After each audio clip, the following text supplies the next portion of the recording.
Am I live? Am I live? I don't know if I'm live. Oh, it looks like I might be live. Am I live? Let's see here. Over here it says I'm live. Let's see here if it says I'm live everywhere. Bum bum bum bum ba bum bum bum bum. Bum bum bum bum bum bum bum. This is the part of the stream that's lame, 'cause I gotta make sure it's actually working. I think it's working, so I'm gonna swap out the thumbnail so that people will actually see this.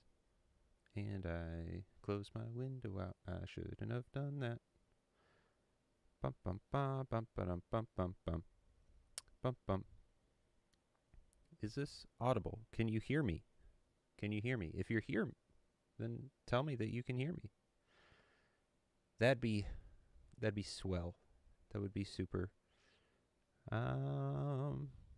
Hey, it looks like I'm live. It went with a not the right thumbnail, man.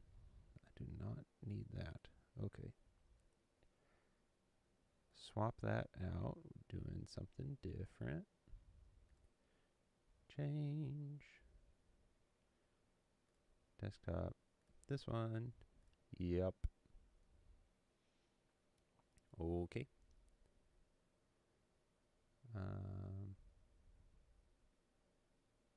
Nope.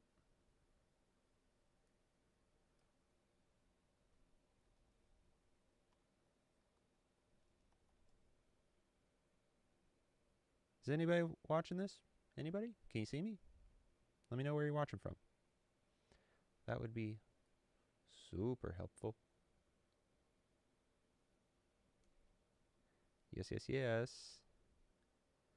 And as soon as I'm done messing around with this, we can get on to the fun stuff. Bum, bum, ba, da, dum. Bum, bum, bum. Whoop. I need to not hit that button so much.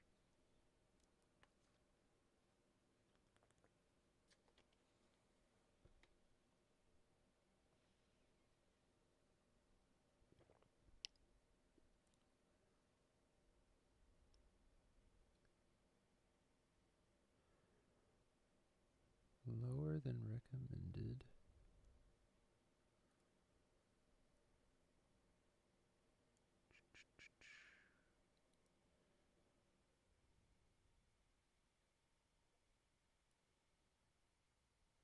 Okay. Can I change that while I'm going? Sorry, y'all. If you are watching this, I know this is the super boring part. I promise I will make up for the super boring part shortly. But I want to make sure it's working right.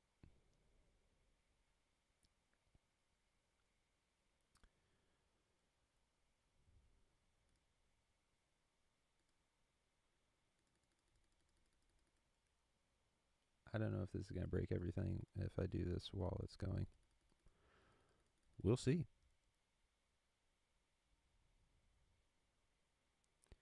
Might be about to ruin everything. We're working on it though. All right. Recommended bit rate. Okay. It doesn't seem like it crashed. Am I still rolling? This is still going. Possibly. I think so.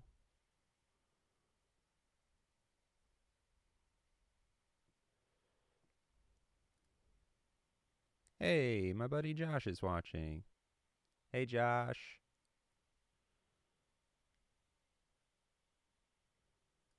Keep this right here.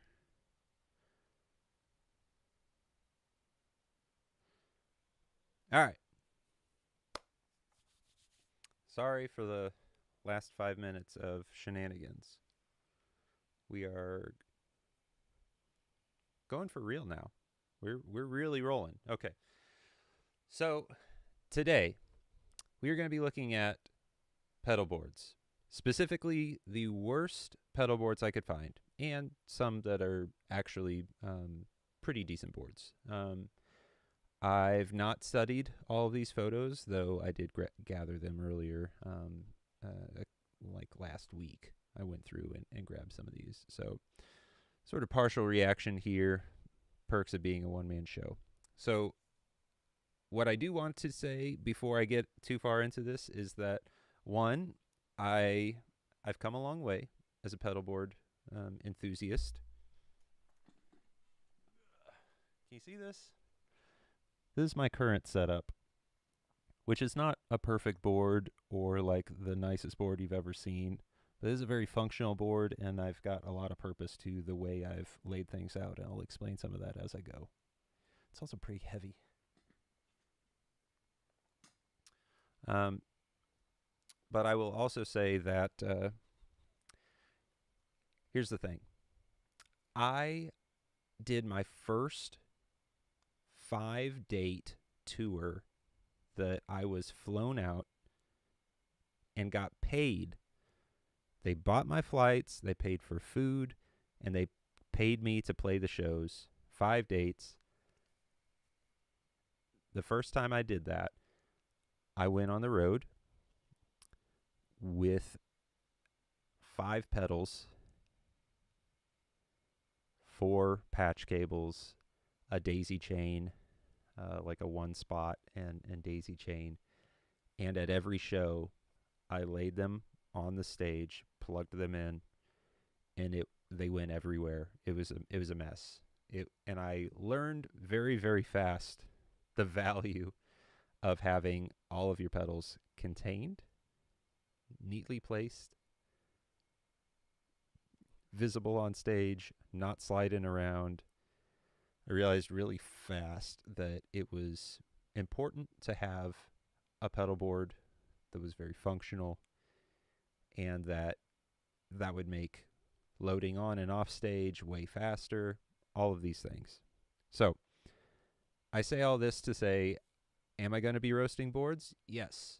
I am not going to I'm not going to pull punches about how I feel about these pedal boards.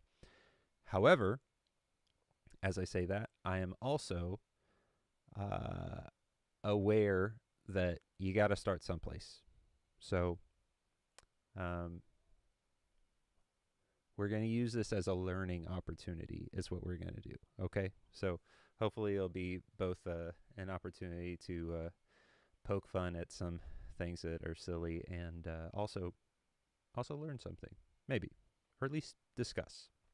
So let's get into it. Here is pedal board number 1. And flip over here. All right. That's not pedal board number 1. Excuse me. And let's get into it. Here's pedal board number 1. Keeps doing that. Weird. So I do that and then it goes down. Okay. Sorry, folks. You're seeing how the sausage gets made. Okay, so this board, off the rip, it's like actually fairly clean. I like the layout. Tuner on the top side. I like, for the most part, the way things are positioned. Like everything's pretty straight. I don't know which board this is, because it looks kind of like the pedal train setup, but it has these I don't know, these lines on the side that makes it obvious that it's not pedal train. So I don't know what this is, but here's what I will say about this board. Number 1, these cables. These cables are nasty. You get them in like a 6-pack or 8-pack or something like that, all different colors, and they're just molded ends. And yeah, just you're doomed. Like they're gonna fail you at some point. And you're going to be going, what's wrong with this? And it's going to be those. The funny thing about this, so you've got all of those nasty dealy doos. You've got one pancake jack to kind of squeeze those in there. And then this guy. These are actually my favorite, which I want to say these are, gosh, who makes them? I think there's a couple different versions of them, but the flat cables that have the flat ends, I really like for pedal boards. Very compact, and they work very well. I've not run into issues with that type of cable, so I like that a lot. So that's number one, is the cabling. Number two on this one is gains galore. And I mean, that's a lot of gains. So let's just talk through what we actually have going here. So first off, so we've got a compressor, cool, tuner, cool. Then we hit this vintage overdrive. I gotta assume this is probably a Tube Screamer style, I would think, or at least something with kind of a mid hump to it. Also, a Super OD or SD1 Super Overdrive. That's also in the Tube Screamer style mid hump drive. Which it's interesting that this one is volume up, drive down, and this one is drive all the way up. I won't judge settings. I'm just judging the board. So these are similar in what they do. This one is going to be, one of the Amazon pedals that's a Klon style. It's also kind of going to be a mid hump, so there's maybe a little bit of overlap. Purists will have their thoughts about having the difference between a Tube Screamer and Klon, but for me, one of those does the trick. I don't. It's pick your flavor. I wouldn't use both. But also, so then you've got this Big Muff. This is the one with is it the Tone Whacker or Tone Wicker on it, and then you've got the green Russian style Big Muff. So, two Big Muff circuits on the same board. So that's kind of weird. And then you've got the 3 series distortion, which is going to be kind of like a rat style, which kind of sits, as far as gain, kind of sits in between all of these, right? So like less gain, more gain, and right in between. So that's kind of interesting. I feel like if this were my board, I would probably lose this Big Muff. I would probably lose this Joyo. Maybe I keep the Amazon Klon style. If that's not Amazon, somebody tell me. Just let me know what that actually is. But I would keep the Russian Big Muff. I like that one. So yeah, I'd do like 1, 2, 3, 4, not in that order, but as probably like my gain stages. So 4 gain pedals instead of 6. And then I love the Trellicopter. I've got one of these. That's a great pedal. Analog chorus, that's nice. And you've got the Canyon delay. It's a really great delay pedal. So I like all of those. It is interesting. It has a tap in here. Where's the tap at? So taps off the board. So you get rid of at least one of these pedals, and then you get space to actually put the tap on the board instead of having it off the board. Yeah. So I would probably do that, and then if I'm gonna take 2 pedals off, I get the tap on the board, and then the other thing is like there's no reverb on this one. I would have to have a reverb. So yeah, that's my thoughts of this one. Overall, it's clean, at least. And also these are well managed, but the daisy chain power depending on where you're playing, that could be a big issue. Okay, so it is a Amazon pedal. Yeah, the mini silver horse, which is going to be a Klon style. So yes, thank you. Okay, so yeah, that's what I think about that one. Should I rate these? I don't know. Is there a scale like on the?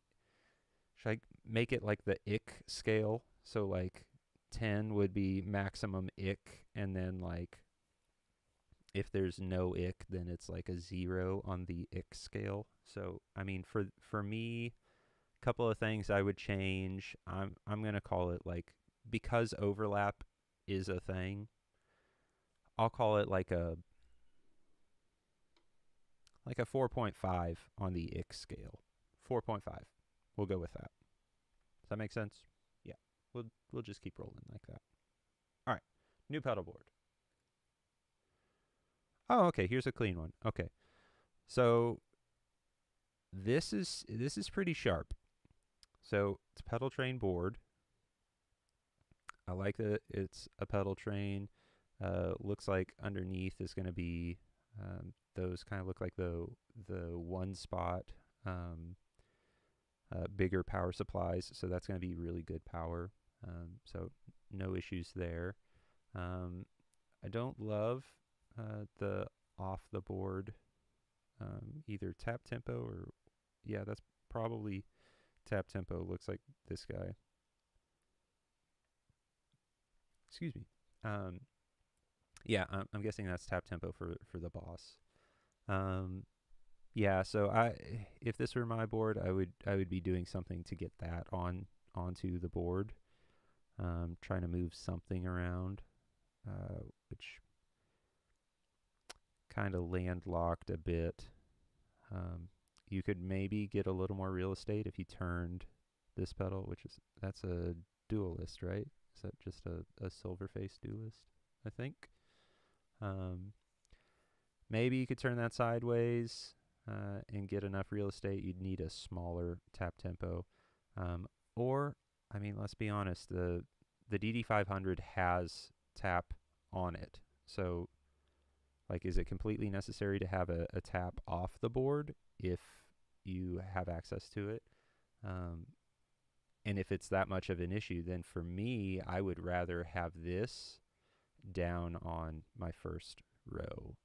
And then probably I think I would end up moving up the fuzz and the which guy is this? This is the Phase 90, the mini Phase 90. I would probably put that on the second tier and see if you can get enough real estate to get both. Normally, I would say like just put the pedals that you use the most, that you click on and off the most within a song. Put those on your bottom row, and then stuff that you might click on for a section of a song, like every other song or every 3 songs, put that stuff on your top row. Or at least if it's like this song has this sound and I need it just for this song, then put that on your second row. So yeah, it's tricky with this one because it's like almost enough space and then just barely not. So, but overall, clean aesthetic, good power. I like almost everything about it. I mean, one thing that you could do with this, which I don't know, might be kind of lame. You could do a mini volume pedal. If you did the Volume X mini, you could get a little more real estate and then maybe put a tap tempo just in front of it. I don't know. Not my board. As far as the ick factor, I'm gonna give it like a 1. Like, it's pretty clean, but it'd be nice to have that on the board. So 1 on the ick scale. Hey, Mason's in too. What's up, buddy? Good to see you. Okay. So here's another. Oh, the dual gun. Sorry, immediately my eye caught that not dualist pedal. Interesting. So this one The first ick that I'm going to get on this one is that appears to be the hook side of the Velcro. Not sure if you can tell. Can I make this way? I'm gonna screw things up if I move around too much. This looks like it's the hook side of the Velcro and not the loop side of the Velcro. Now the benefit to that is that when you take a pedal off and set it on the ground, it doesn't immediately stick to the ground. But I've just always done it the other way around. Like the hook side of the Velcro on the pedal, the loop side on the top of the board. So immediately gets at least 2 ick points for that one. I like that the tuner is up here. That's always my preferred place for a tuner, is like before it hits any other pedals. It's out of the way. It's a good spot for a tuner. But what I don't like, and I really, really don't like, is that what I'm trying to understand the signal flow. There's some really wacky stuff going on with this, because obviously it looks like we're from tuner. Is it immediately hitting the 69 fuzz? Man, maybe I can't tell the in and out of this one, because it would make sense to go into a fuzz into a compressor, then the Wampler is going to be kind of like a boost. It's possible that it comes down here at that point, because that looks like a George L style cable, possibly here. So a boost into a couple other boosts, or a couple other drives, and then into like more of a distortion style, and then hits the, was that the Elec Lady, I think is the name of it, something like that, which will be like a flanger style pedal. But from that's where I get really confused. Maybe he's going send and return on this. That might be what's happening, because I can't really tell, because this kind of looks like the same cable, but maybe it's just 2 of the exact same type of cable that he's using for a effects return. So at that point, it might be this is the last pedal in the chain, hits his amp, and then his amp comes back out into the flashback, into the verb, which that's a RV6, and then back into his amp after the effects loop. Or the return of the effects loop, I should say. That's probably what's going on, but it still breaks my brain that his delay and reverb are all the way to the right, and then his drives are more to the left. That signal flow would drive me nuts. Yeah. Don't know what to do with that. And then, looper off. Maybe just doesn't use it anymore. This guy doesn't use it anymore. As far as ick factor, let's go ahead and give this a rating. I'm going to say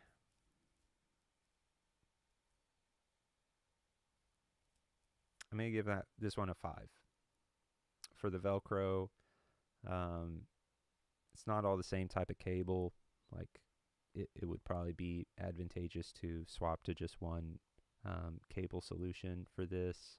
There is an underglow, so it probably is powered by something that looks like maybe yellow writing, so maybe that's a 1-spot power, so that's going to be good power. So that's nice, but as far as the rest of it with this layout and the signal flow, I'm going to give it a 5 on the ick scale. Yeah. Let's check the next one.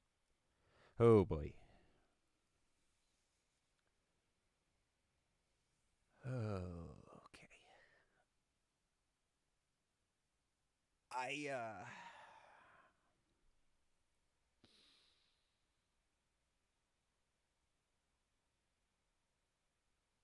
Y'all seeing this? I need to make it bigger so you can see it better, because this is disturbing to me. Straight up disturbing.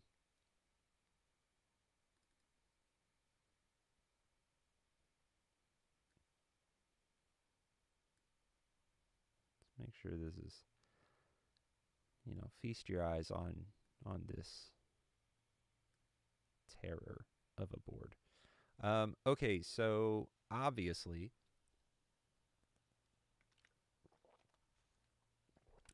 this is a board.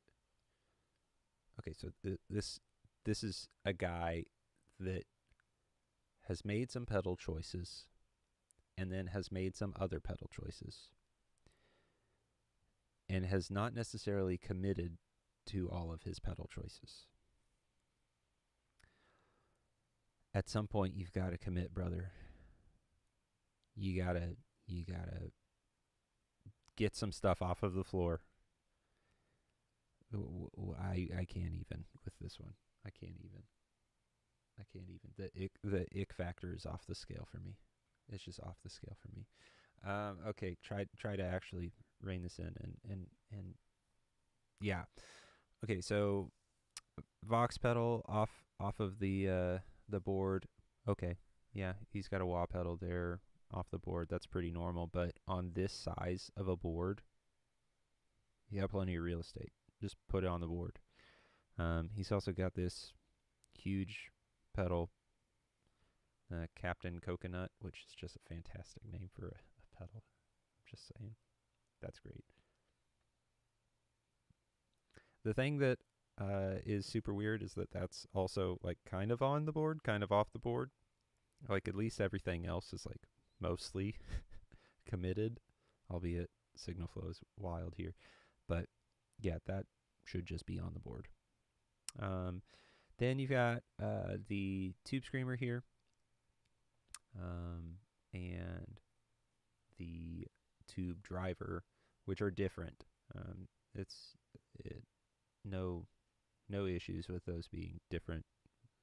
Like too similar. I actually would consider those pretty different. But cool pedals to have on the board. I don't like. Is it taped? Was it taped on once? Like, was it? Like, did you at some point feel like you had to shipping tape this thing to your board? Like no Velcro, so you had to do that? I don't know. It's weird. I don't know this stomped underfoot pedal. Not sure what that is. Looks like volume, tone. Can't tell what that says. Maybe output. I'm not sure. I don't know which one this is, so I can't really say too much about that. It's just another pedal. But yeah, I know it's hard to trace the cables with this one. It's just they're all over the place. This Big Muff, these are super cool. Stinks that it doesn't have the knobs, but these are super cool. Front and center, man. You got your best pedal, like right there. These are gonna be challenging to keep working, but it's a cool pedal. Then, where is anything going? I can't even tell. What is this? Is this pedal? So the delay pedal is off the board? I don't know. There's a lot I don't know about this. Looks like he's using this tuner and an ABY cable pedal from what I can tell. So he's stepping on this and it's gonna cut his signal from there to there. I mean, dude, it's 2024, man. It's 2024. Like, there are tuners that'll do a great job and they exist in one box. You don't need an ABY for it. Don't understand that one. He's really particular. I don't know. I like. I actually used to have one of these hardwire delays. These are good pedals. I like them a lot actually. Should maybe get one of those back. And then the Cathedral stereo reverb. That's a great pedal. Get some great tones out of that. So no issues there. The Time Machine Boost. Not even sure how you would use that on this type of board. If everything were on the board, it would be less ick. If all of the cables were like at least somewhat in one position, I don't know. I'm not really sure. If things were at least tidy, this would be a lot lower. But even if you're at home, I'm going to switch over for this one. Even if you're at home and it doesn't matter because nobody's ever going to see your pedals,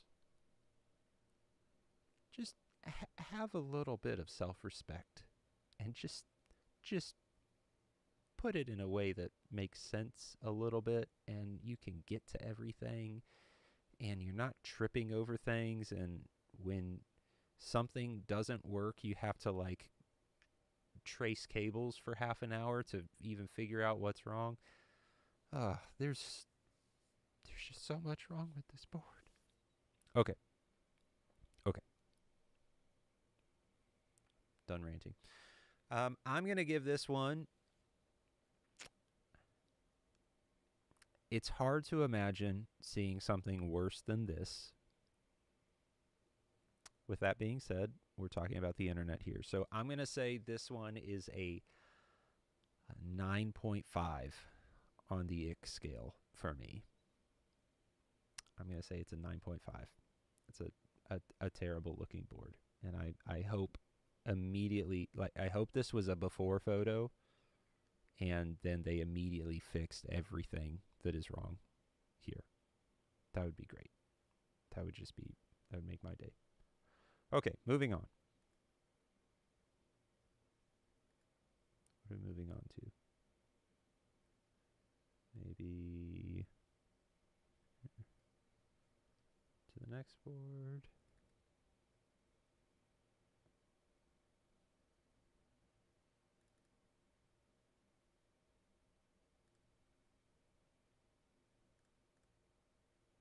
All right, here we go again. We're not done, folks. We're still looking at bad pedalboards. Oh, I wonder if this is the same guy. Is this the same guy? I already see four pedals that were from the same one. This guy has pedal issues. Man. Okay. Sorry, y'all can't see it. This is a lot of the same pedals, still in complete and utter disarray. Goodness gracious. Different board. This is the small version. Like, I guess if you're unhappy with the big board, like, okay, can't get everything on the big board, let's do a smaller board. But then can't fit everything on the small board, so let's just chain everything up off the board in front of it. I need to meet this person. I'll be praying for this person, and these images will haunt my dreams. This is bad. Okay, I'll go through this one quickly because it's a lot of overlap, but obviously the stuff that he's not using, I kind of love that he has a Stan Electro pedal. Those are great. As long as there's a particular one that's better than some others. But yeah, what's the name of that one? Transparent OD? Don't remember. But these are cool. It's an overdrive. It's basically like a Timmy. It's like a copy of a Timmy, and then they stopped making them. So yeah. But yeah, then I'm not sure what this, does that say Blackberry? Something like that. Don't know what that is. Is this a love pedal, possibly? Not sure. Still got the big muff, though. Front and center. Like, you could miss it. Like, if you put it off into the side. Like, no. Needs to be up front and center. Like, I would love to see all of these pedals, like, put together on a reasonably managed board. That would be so much better. Okay, so, again, ick factor still really, really high. And I'm not even going to address, like, what is going on over here and, like, the unopened mail in the photo. A bunch of different guitars. These are cool. Looks like a SG couple of Les Paul Juniors TV yellow. It's cool. And a Strat. Yeah, okay. Anyway, I'm getting distracted. Ick Factor 9. It's not even on the board, so it's like hard to even judge this as a pedal board. So, for what it's worth. Yeah. Ick Factor 9. All right. Moving on.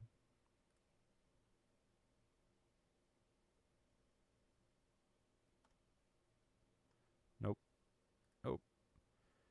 I love technology. Ah, man. Okay. Take that one away. Bring up this one. So this is a tiny bit better than what we've been looking at. Man, that M13. It's like having a pedal board on your pedal board. Whew. Remember those guys. I had an M13 for a hot minute. Thought they were super cool. Of course, lots of Line 6 stuff. Like, they do a great job of giving you a lot without being super expensive, so that's cool. The M13's fatal flaw was the switches. Switches were really bad, so you'd have to have it modded.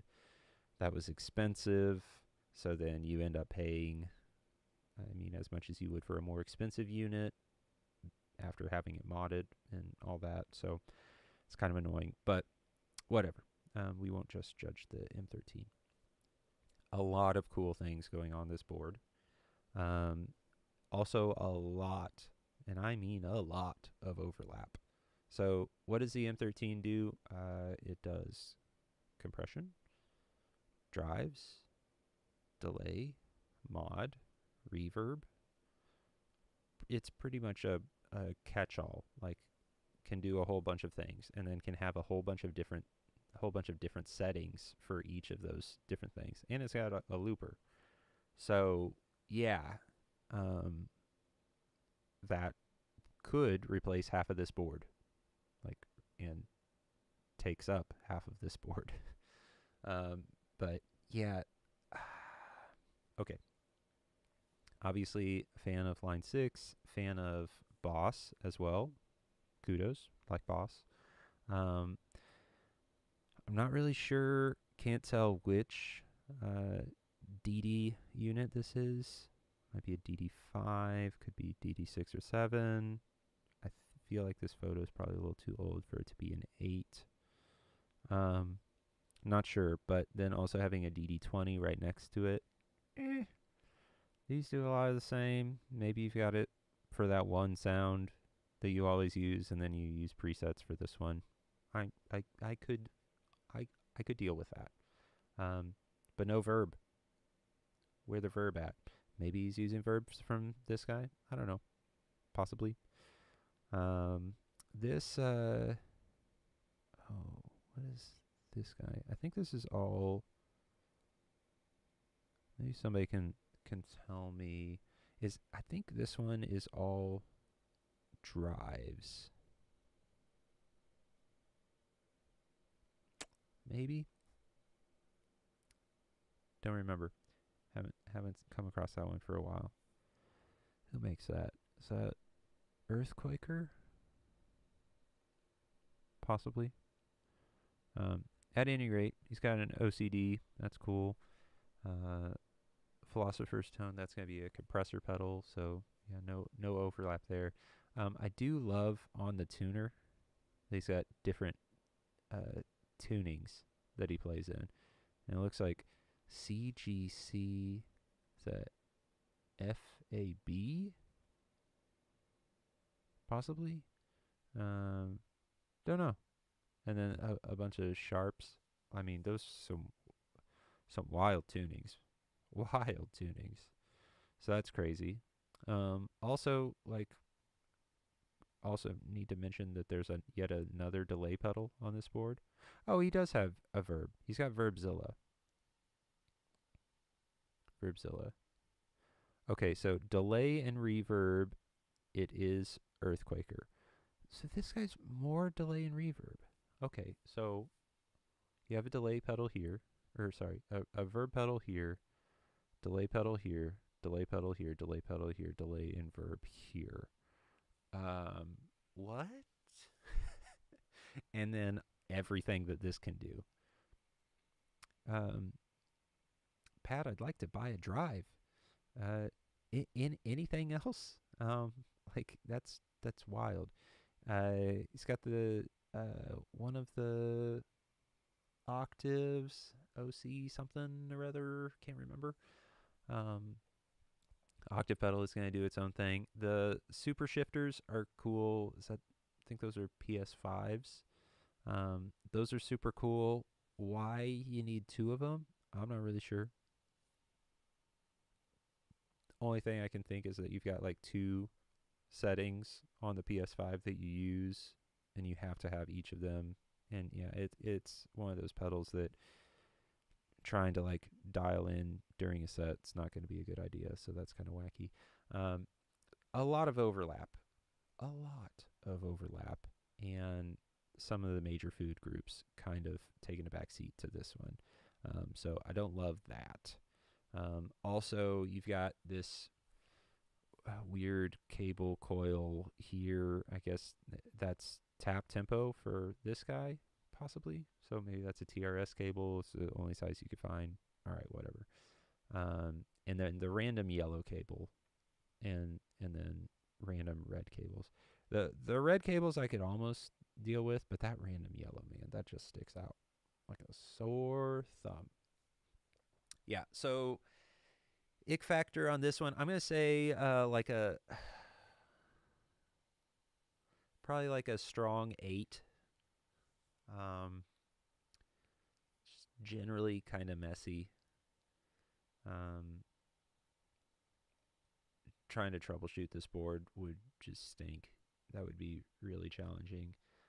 One thing that I don't see on this, so he's got the one spot, or not one spot, the Voodoo Labs PP2 Plus, but I don't think that one.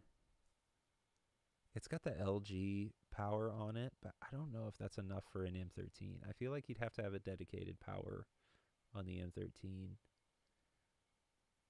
which means that you'd probably always have to have that cable off the board. Also, another thing to think about, like, which pedal is first? Like, where's the beginning of this chain? Is it the Memory Man? You're surely not starting there.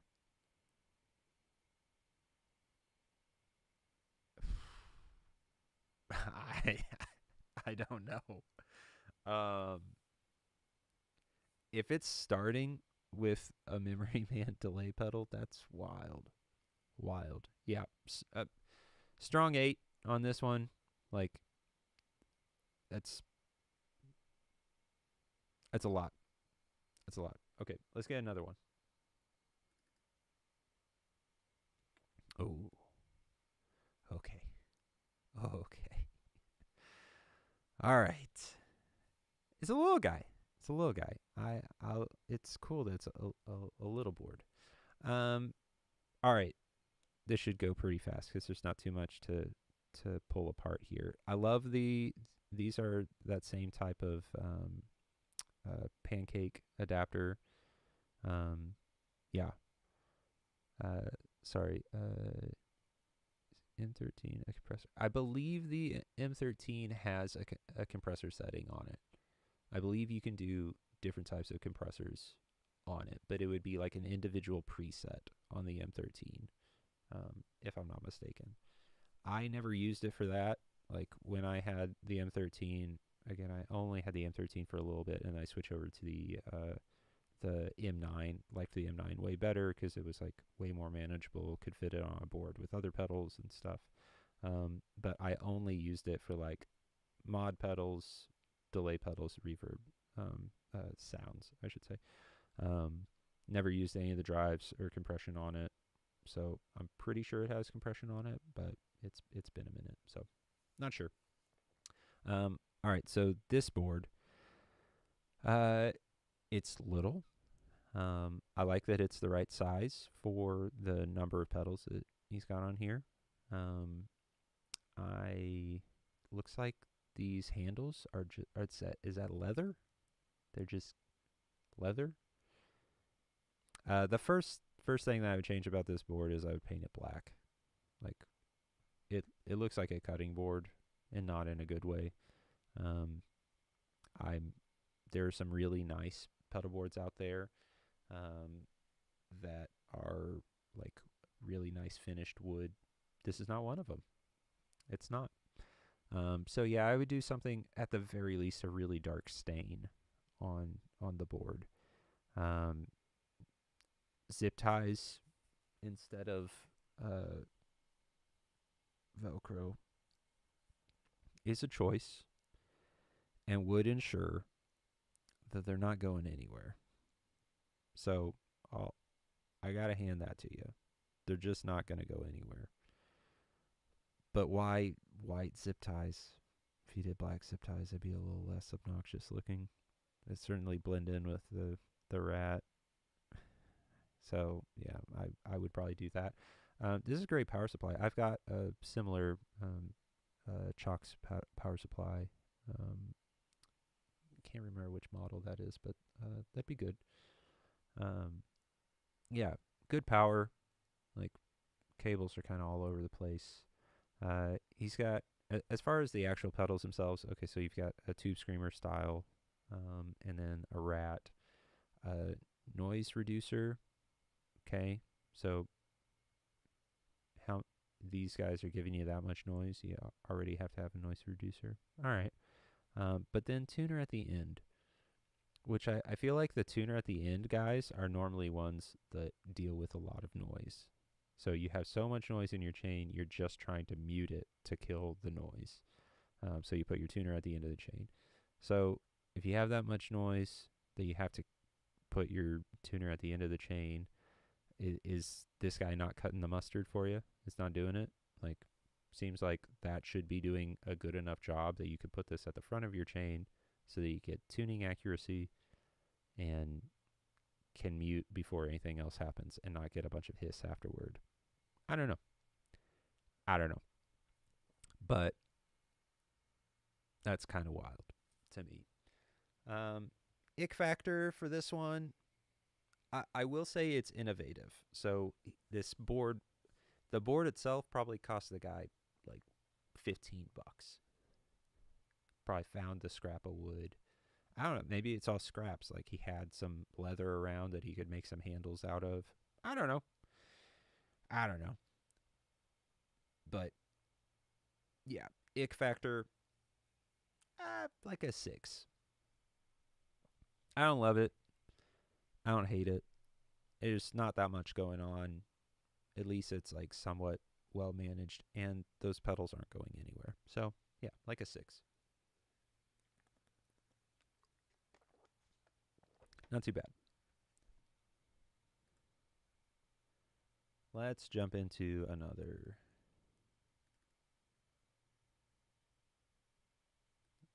All right. This is going to fit. How do we... Okay, so it's a really tall image. So hopefully y'all can see that. So this board... This is kind of rough. Okay, this is really rough. Okay, what is going on? Man, try and find the one bad patch cable in this board. Yeesh. Some cool things on it. It's cool that he's got a big box rat, so that'd be like a, I don't know, like an 80s big box, most likely. Missing knobs, but those are still cool. No LED light on that though, which kind of stinks about the early rats, but you can work with that. It's usually pretty obvious if the rat is on or off, sound wise. Is this a bass board? Because up here, is that a bass envelope filter? Maybe he's just using it just because.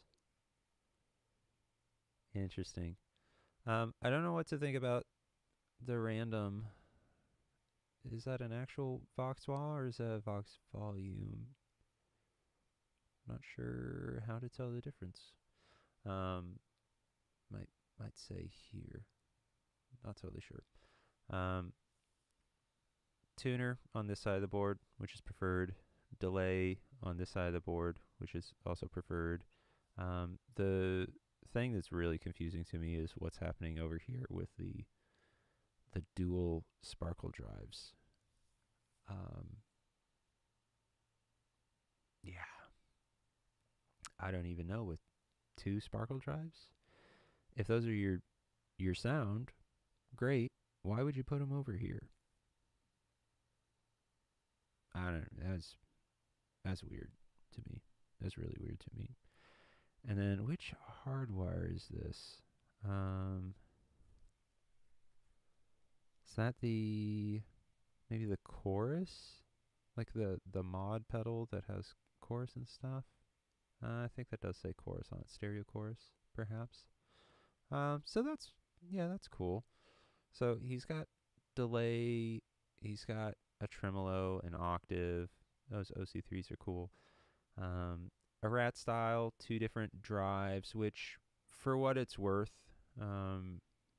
yeah, these 2 sparkle drives, you could have like a heavy setting for a sparkle drive and a lighter setting. So I won't hate on the fact that there's 2 of those because it's a pretty versatile pedal. You could get around that. But it's just everywhere. Stuff everywhere. Just everywhere. No rhyme or reason. So, yeah. Ick factor on this one, I'm going to give it an 8.5. Because trying to turn anything on and off or troubleshoot any problem with this board, yeah. I would not like to do it. That's somewhat terrifying. Yeah, don't like it. Yeah, we'll call it an 8.5. Pretty gross. On to the next. Oh, okay. Here's a little bit of a palette cleanser. Can I make this? I think that says, oh, do this. Hey, there's a zoom, guys. There's a zoom. The more you know. Ba, ba, ba, ba. This is, why did I do that? Goodness gracious. Okay, so this board, there's some things I really like about this board. There's other things I like less. First thing that I like a lot about this, it's got like most of the bases that I would need covered. So you've got a couple different drives, tuner, a octave pedal, which is cool. Pitchfork's rad. That I've been meaning to grab one of those. Would like to have one of those. AC Tone's going to be his like amp sim pedal. And those are actually surprisingly really good because they're copies of the Tech 21 amp modelers. So that's going to be a good pedal. The thing that I mean, and he's got Strymon, the 2 out of the 3 Strymon pedals that everybody uses. So yeah, Would not surprise me much if this was a worship pedal board, if this guy plays on a worship team. Just judging by those picks, and because they kind of lean towards like kind of the stuff that I would pick. So there's that. Looks like, is that the Walrus power supply underneath? Most likely. Yeah, so it's overall, this is a pretty good board. Things that I would do a little different, I'd lower this so that it actually meets the bottom of the board.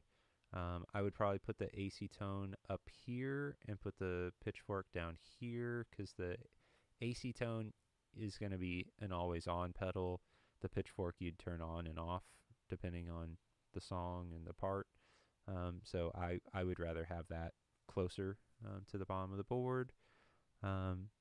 These Walrus, the EB10, that's a cool pedal to have first in your chain. So looks like it's got some EQ on it, which if you have some EQ shaping at the top of your board, then that gives you the option. If you're playing different guitars, you can, maybe make some adjustments. One guitar is like a little lacking on bass, you can give it a little bump. One guitar is a little too bright, you can give a little bit of a dip. Yeah, so that's cool. I wish that this was straight. I wish this wasn't like all over the place. That bothers me. And that these are at an angle. Don't really understand why that has to be like that. So I'd clean that up. But overall, this is a good board. And then having, so the Voyager is going to be like a Klon style. The Aegis can do a lot of things because it's got, all these different voicings. But I think overall, I want to say that's going to be like a bunch of different flavors of, I want to say Tube Screamer. If I'm wrong, somebody can correct me. I feel like that's like kind of different flavors of Tube Screamer, which I'm cool with. If there's anything I would add to this, it would be like just one more kind of straightaway drive pedal. But I'm assuming with a board like this, he's probably, well, what's his Joyo settings at? Not too aggressive. I'm assuming he's getting his sort of edge of breakup sound at the AC tone and then just boosting with the two Walrus pedals. And the EB10, I bet, is an always on thing that's just kind of doing some shaping on the way in. So overall, ick factor on this, you could fix it in 5 minutes. I'll give it like a 1.5 on the ick factor. It's a good board. Good board. Okay.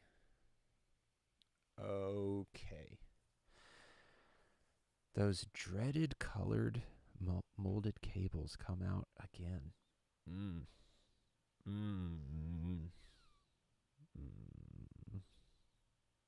don't like it. Where to start on this board? I will start by saying there are some really cool pedals. Like the actual pedal choices on this board are kind of rad. Like there's some stuff that's kind of like maybe less common, some stuff that's really cool, some vintage. I like a lot of the pedal choices. Oh, and look at this. I'm just now seeing this. So can you see the grate? This is a shelf. That is a shelf unit that they have put a pedal power to underneath and then got all of their pedals. How are they staying on? You wouldn't be able to Velcro that. How are they staying on? This I would feel like would be a zip tie board. So that's kind of weird. Don't know. I'm super curious about this Zoom Ultra Fuzz. What on earth does a fuzz pedal from Zoom sound like? Would like to hear it for sure. Probably look it up after this is done. Um, this guy early on in the chain, I'm guessing maybe like a fuzz face style, something or other. Can't really tell what it is. Or maybe it's just a compressor. Could be a compressor. No, is that harmonics and sustain? I can't read that. I'm not sure. Don't know what that is, so I don't know. Is that an iPhone? Is it a fake iPhone? What does this say? Bin 5 bits. I have no idea what this is doing. I have literally no idea what this is doing. Something. No idea. That's wild. This is the M5. So we talked about the M13, the M9 earlier. This is the one pedal version, which is actually still pretty rad. The M5, so that's cool. Options there.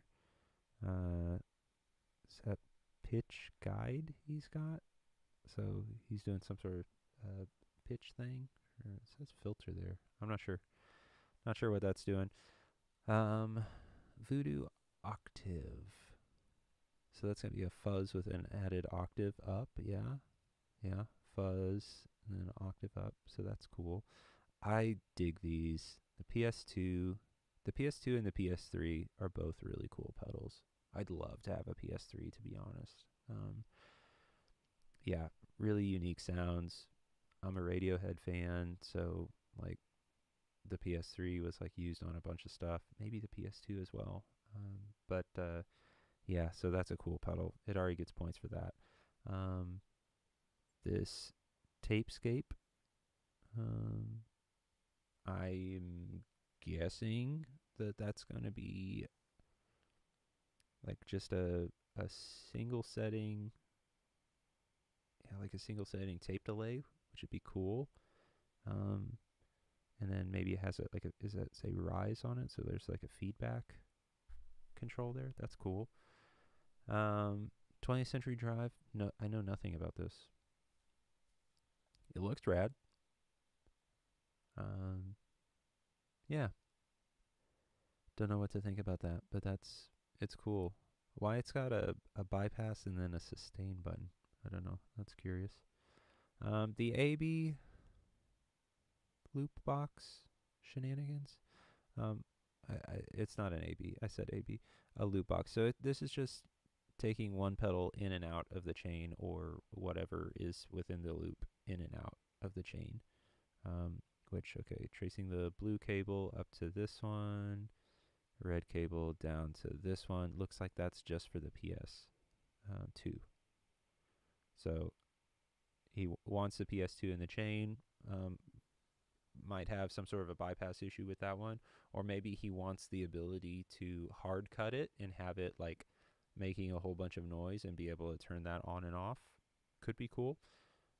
So yeah, overall, I nothing weird about having that on there, but good golly, the cable management. This Drunken Sailor, I'm guessing that's like a chorus of sorts.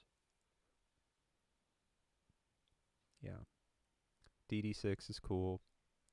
And then the more pedal on the end, I think that would be like an IR loader, probably. So maybe that's doing like some amp sound kind of thing.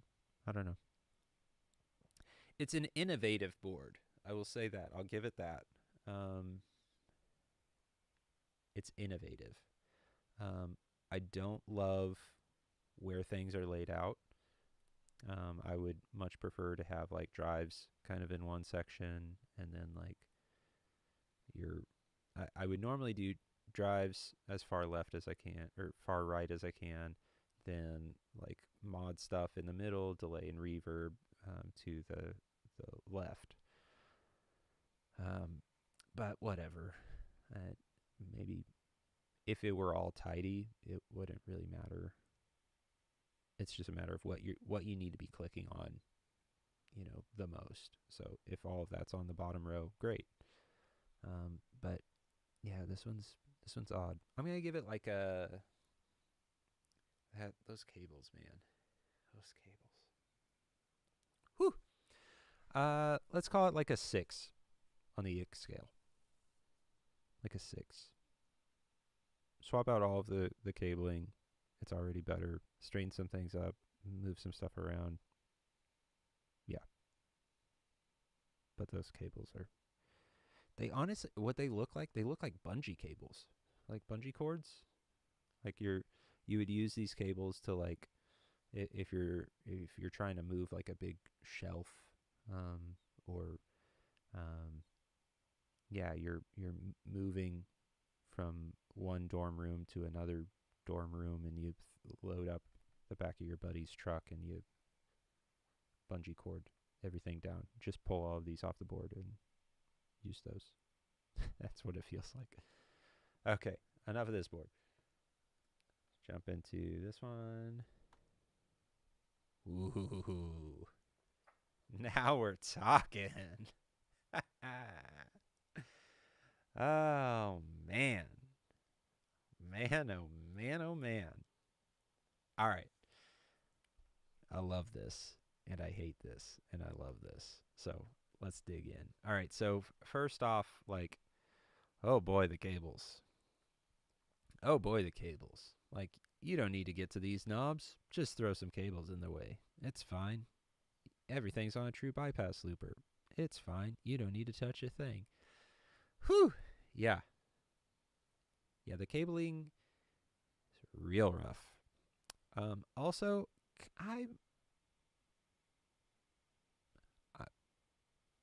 this is going to make me sound like an elitist, but I hate these tuners. Sorry. I'm sorry.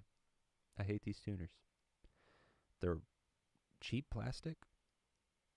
I don't like these, this kind of LED thing. There's nothing redeeming about these tuners. Don't like them. Don't like them. Okay, maybe the weight. They weigh nothing and feel like, they feel like a toy, so they're not taking up any weight. But obviously on a board this size, you're not too concerned about weight. Interesting pedal choices. So he's got a rat. He's got the Russian Big Muff, an actual one, like Army Green. That's super cool. Then the mini analog chorus. That's a chorus, right? Yeah. That's super cool. Don't see those often. I like that. DS1. I mean, you've got a rat and a DS1 on the same board, and your only other option is a Big Muff. I will say it looks like it's a vintage DS1, so it gets points for that, but like that feels like a lot of overlap to me. And then the graphic EQ is cool. That can be helpful. Looks like he's mostly got it for just a big old boost. Like that's going to be his solo boost at the end of his chain. So that's fine. Overall, I will also say I don't like these braided cables. You get these from Guitar Center for like $3.99, something like that. I've had so many of them break. I had a bunch of them on one board, and then like they just one after another went, well, that one's busted, and that one's busted, and that one's busted. I won't recommend them. Don't like them. Yeah, I love the pedals on this board. Could use some delay and reverb. But overall, like they're cool pedals to put on a board. I like that it's on a true bypass switcher. Not that I feel like, you're not dealing with that much signal degradation with these many pedals. And if you're really that concerned about it, just upgrade all of your cabling instead of having a true bypass switcher. So I feel like that's kind of a weird choice for this size of board. I get that it's more convenient because, obviously this one's the orange pedal, this one's a blue pedal, this one's it's obvious. But I don't know. feels maybe a little unnecessary at this size. Again, we're pretty much just on a piece of plywood, so there's that. Ick factor, the cabling. I'm gonna say 7.5. 7.5 on the ick factor. It's all held on with zip ties. I'd just, I'd give this tuner to your nephew.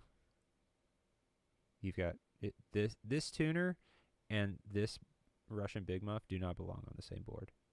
Not at all. Not at all. That's probably the greatest travesty of this board. Yeah, no. These started out like $50 brand new, all plastic, like not super fast, terrible switch on them. And then you've got, one of, at least to me, one of my favorite Big Muffs that I've ever heard is the Green Russian. Why you would put those on the same board, it beats me. Beats me. But yeah, I'd say 7.5 is probably what I would rate that on the ick factor. It's pretty grody, but the pedals are cool. Otherwise, this thing would probably be like a 13. All right. Oh. And this is a palate cleanser, folks. This is a palate cleanser. Ooh, and it's a good one. Golly. Whoo. I can get on board with that. No pun intended. This is nice. This is very nice. I love how neat this is. He's got the smaller Peterson tuner, so that's cool. Already gets points for that. All of the cable, super uniform. Like, yeah, very, very nice. Like, I love the Morning Glory. I love the Super Bowl. He's got a TS9. If there's one thing I'd complain about this board, I just don't like the TS9. There are other Tube Screamers that I like better. I've got a Moonshine, so if you're going to keep all of your drives in the same family, you're only one away. I would much rather have a Moonshine on this, like version 3 or 4, on this board instead. But that's just me. What is this? I'm not sure which one that's. Does it say it's a distortion? It's a MOSFET distortion. Is what that says? Is that like trying to be like somebody doing a modern recreation of like an Ampeg thing? Huh. Not sure what to think about that. It's cool. It's got a 3-band, because that's a little more versatile than any of the other 3 drive pedals. So yeah, these do very different things. The Super Bolt and the Morning Glory do very different things, and the Tube Screamer does its own thing. So if that's another drive and it's got a 3-band on it, I'll allow it, because I'm sure it does a very different thing than what any of the other 3 pedals do. And also, like, if you've got 4 drive pedals, like, you probably should have a lot of options as far as modulation, delay, and reverb. And what else does he have? The Strinity. He's got all 3 of the Strymon pedals that everybody loves, and yeah, like that, like, you would probably have a little bit of a time figuring out what sound is not on any of those. Like what's a sound that you can't get on one of those 3 pedals is wild. So, yeah, that's a thing. Yeah, I love everything about this board. The only thing that I would change, and this, I don't know what when this photo was taken, but I don't like the Iridium as much. I had one. I prefer the 65 reverb, 65 Dream 65 by UAFX. Over that, I get it's a little more flexible, but in general, I'm less a fan of the sounds. It was great, like a pioneer as far as an amp solution, all in one. Throw it on your board. Now you don't need to bring an extra thing with you. It's all on your board. So I very much appreciate what the Iridium did for pedals in general. But I feel like they're probably due for an update. And honestly, what they need to do, Strymon, if you're watching this, I know you're not watching this, but let's say hypothetically Strymon is watching this. I'm going to switch for this. Strymon, if you can hear me, make a 3-button, do it all amp solution. A 3-button. So you take everything, all of the tech that you've put into the Mobius, the Big Sky, the Timeline, re-engineer that into amp sounds, and have an all-in-one 3-button solution for amp sounds. I think that would rule. And if you're tired of only selling 3 enormous pedals to every worship guy out there, why is it doing that? Sorry.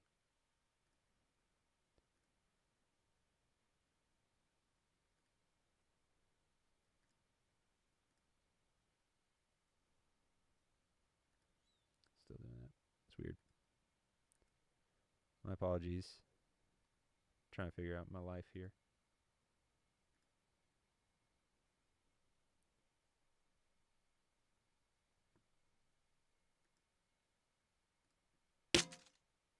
Wow, I'm just completely breaking things.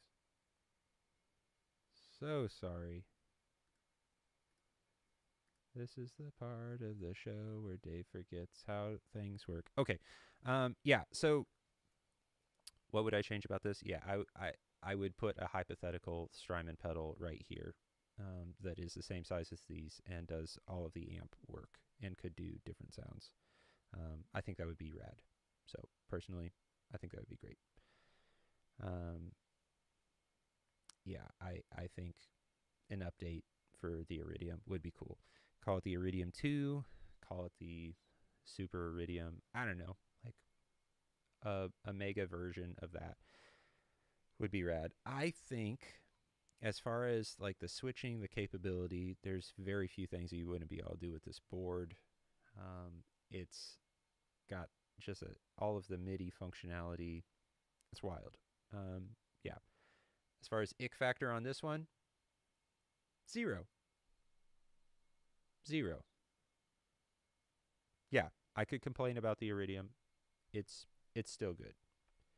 It still would do the job very well, and you could play anywhere with this. So yeah, nice board. Okay. All right, so here's one. More of those terrible colored cables. Don't like those. Don't like those at all.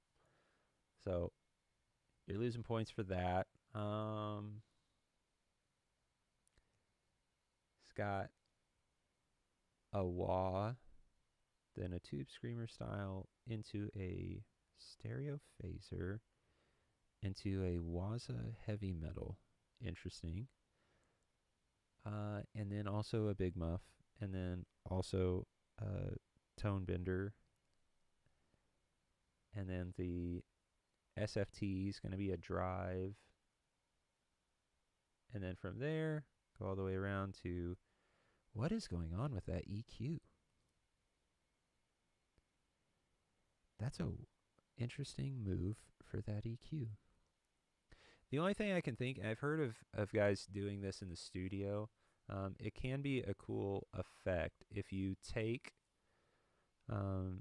if you're going to double a guitar on your first track, put everything like that, where you've got every other frequency band boosted or cut. And then on the very next track, flip over, re-record it, but reverse all of these. So this one goes all the way down, this one goes all the way up, this one all the way down, and so forth. And what that does is you can play the same guitar through the same amp, same mic pre, but it's going to, because of all of those frequency shifts, it's going to make things sound wider because the left and right are going to be drastically different frequency-wise. Just different frequencies are going to be boosted and cut on the left and the right, and that's where you get your stereo image. So instead of playing two different guitars left and right, instead of playing two different amps left and right, that could do that. I don't know if that's what this guy was intending on. Maybe. Yeah, I don't know. Maybe that's the kind of thing he's doing. Maybe it's not. Stereo flanger, similar DOD, same line. Those are cool. I used to have the analog delay from this line. It was a great pedal. Not a great switch on him. The bypass switch is pretty weak, but okay. DD200's cool. The marine layer reverb is cool. I haven't messed with it, but it looks like it's got good options. Yeah. Ick factor on this one. I mean, I could say this about my own board, but I don't like seeing the Velcro underneath where pedals used to be, but currently are not. So kind of defeats the purpose of doing like the Velcro only in specific places if you can see it. Like, obviously he's actually stained the board. This might be a home build, I'm not sure. The board itself, cool layout, like it's got, you know, spots for cables and whatnot. But don't like being able to see the Velcro. He has a tuner, but it's one of these little cord guys. You got to unplug and plug into that. So just get a tuner. There's plenty of board space on here. So yeah, the layout's a little odd for me, a little weird, but I guess he might have a reason. I feel like there's a lot of gain over here. Maybe a little too much, in my opinion. But some cool options. I don't know. I'm going to say for this one, I'm going to give it ick factor 6.5. 6.5 on the ick scale. Those cables, just swap all of those out. Throw them away. Get a tuner. Clean up the Velcro. If you're going to move a pedal, take the Velcro out off of the underneath it. Yeah, I don't like them. Yeah, the Morleys are big. It's a very big. And the Bad Horsey 2, that's going to be like, if I'm not mistaken, that's Steve Vai's signature stuff, because all the Bad Horsey stuff was him. So yeah, it's big, but it's a wah pedal. I will say this probably is the guy's own build, because it's got just enough room to get in and out on that enormous pedal. So the fact that it fits that so well probably does say that he did this all himself, or had somebody close to him do all of the work. So that's kind of cool. I'm gonna, because of that, I'm gonna be a little more nice. I'm gonna say 5.5. 5.5 on the ick scale. I like that it's stained. If he hadn't finished the wood, I wouldn't like it as much. But yeah, we'll say 5.5 and move on. All right. Oh. Ho. Here's a very clean one. So this one, oh, I like this. I like this a lot. A lot. Yeah, so tuner, great. Mini volume, great. I have wanted a Hudson broadcast for a few years now, and it still has not happened. Um, those are really cool pedals. He's got the Protein. Protein's great pedal. RC Booster, also cool.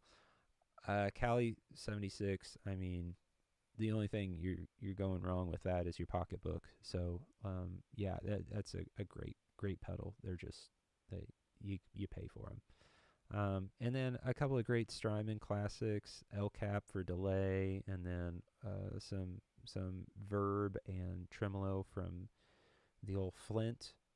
That's great. Only thing he doesn't have is like any type of modulation, but he's got four different, well, technically five different stages of gain, because the broadcast has two different stages, and then you've got two drives on the Protein, and then the RC boost. So maybe if I was going to change something, maybe put some type of modulation on this board. But then again, the L cap, if you run it as like a very modulated delay, which it sounds great for that, then maybe it's kind of unnecessary if that's on most of the time. So you can kind of fake it that way. So I don't know. It's just really clean. I love the aesthetic of this one. It's very sharp. So ick factor, 0. No ick. I could gig with this one happily. So leaving that one alone. Okay. Yeah. More bungee cords. Good golly. He bought those suckers wholesale. Woo! Ah, man. All right. This is a lot. Okay, so he's got a loop switcher, which for this many pedals is probably a good idea. Also being aware that these, some of these pedals are going to be a little bit on the cheaper end of things, a little more cost effective, but you're not getting as great of a bypass sound with that. So, something to factor in. But overall, yeah. And then he's got a silencer on it, because I'm sure this board is pretty noisy. Power, I don't. Is that the Is that an MXR DC? What does that say? Can't see what that says. Guessing it's a little tiny version of a DC brick. And then more power here. I don't recognize this one. Don't know what that is. Can't speak to all of these guys. He's got a okay. Here's something that's kind of weird to me. He's got a DI out right at the middle bottom of his board. Like, you want to talk about a place that you're gonna kick or step on the end of that mic line and just ruin it. It's right there. I don't love that. Don't love that. I would that needs to go someplace else. He's got chorus and delay up here. Parametric equalizer, that's cool. Vintage tube. Which one is that? Is that one the delay, or is that the drive? Can't tell. I think this one is going to be like a spring reverb, if I'm not mistaken. So yeah.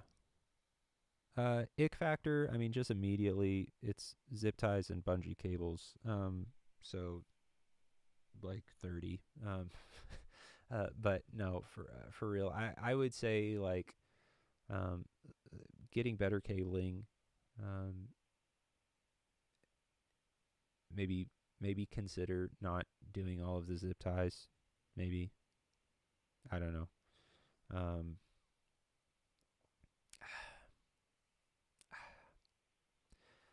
Yeah.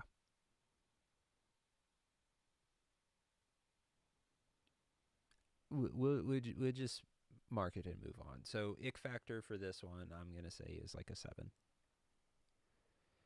pedals are fairly straight on there. You can get to everything.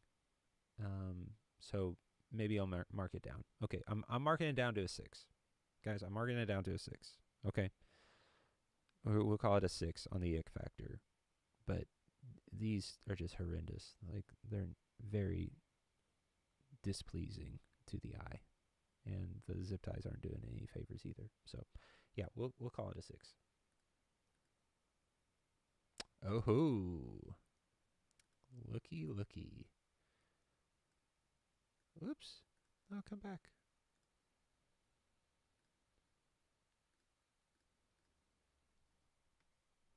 All right. So here we have, man, I used to see way more pedal boards made like this back in, it went away. Come back.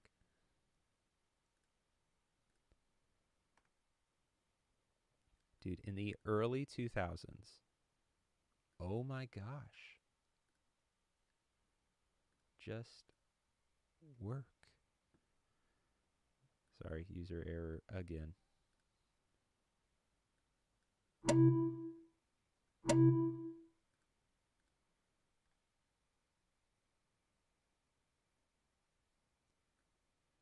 Woo! All right, 8th time's the charm. So I used to see boards like this back in like the early 2000s a lot, where you would just take a piece of plywood and then a piece of carpet, and you'd cover the plywood with carpet, like just staple it down, or maybe you glue it down, whatever.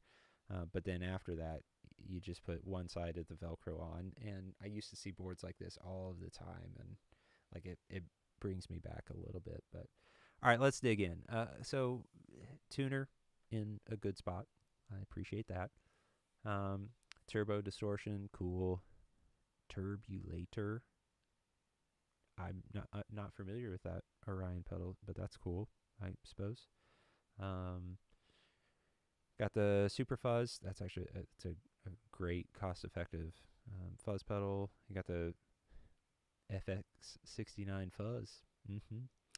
Then Soul Food is great. Off the board, DS1. So distortion here and a chorus here. So these 3 pedals, it's funny that all of these are on the same board.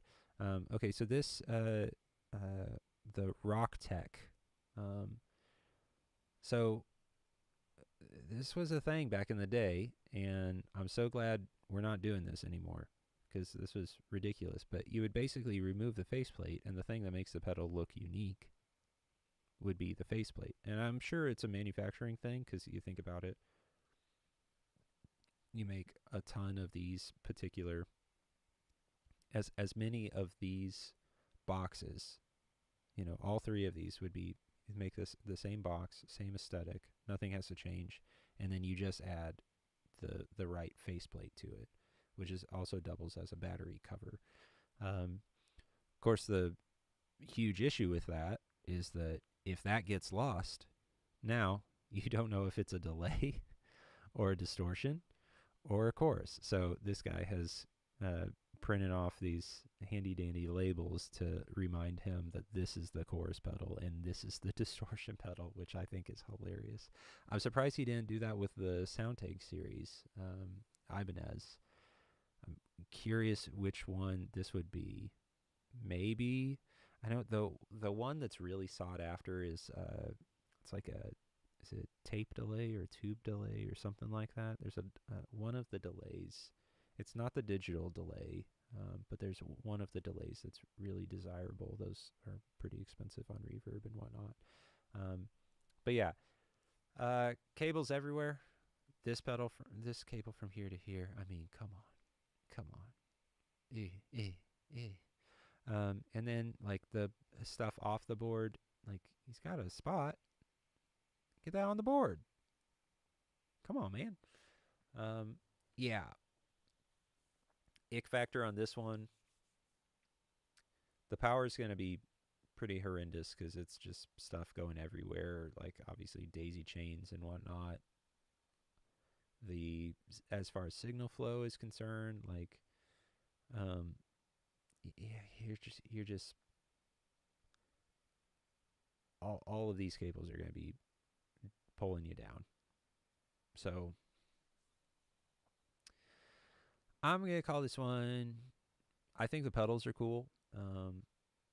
I I feel nostalgia for this type of pedal board, but overall, I would call this uh, like a six on the um, a six on the ick factor.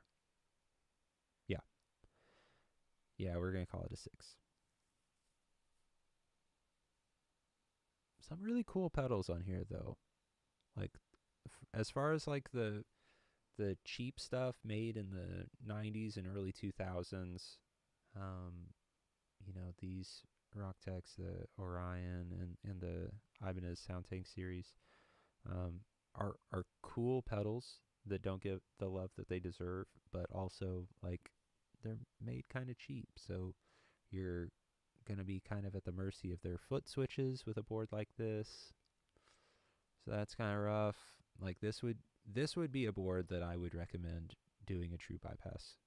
I would recommend adding, just get a bigger piece of plywood, a little more carpet, do like a is it Loop Master? Is that the true bypass looper that is really affordable? Do that across the bottom. Have as many of these on there as you can, and then you're not turning on and off these kind of spotty um, bypass switches. So yeah, that's what I would do with this board. Yeah. Okay. Next. Oh. Ha ha ha. Oh, this one's pretty.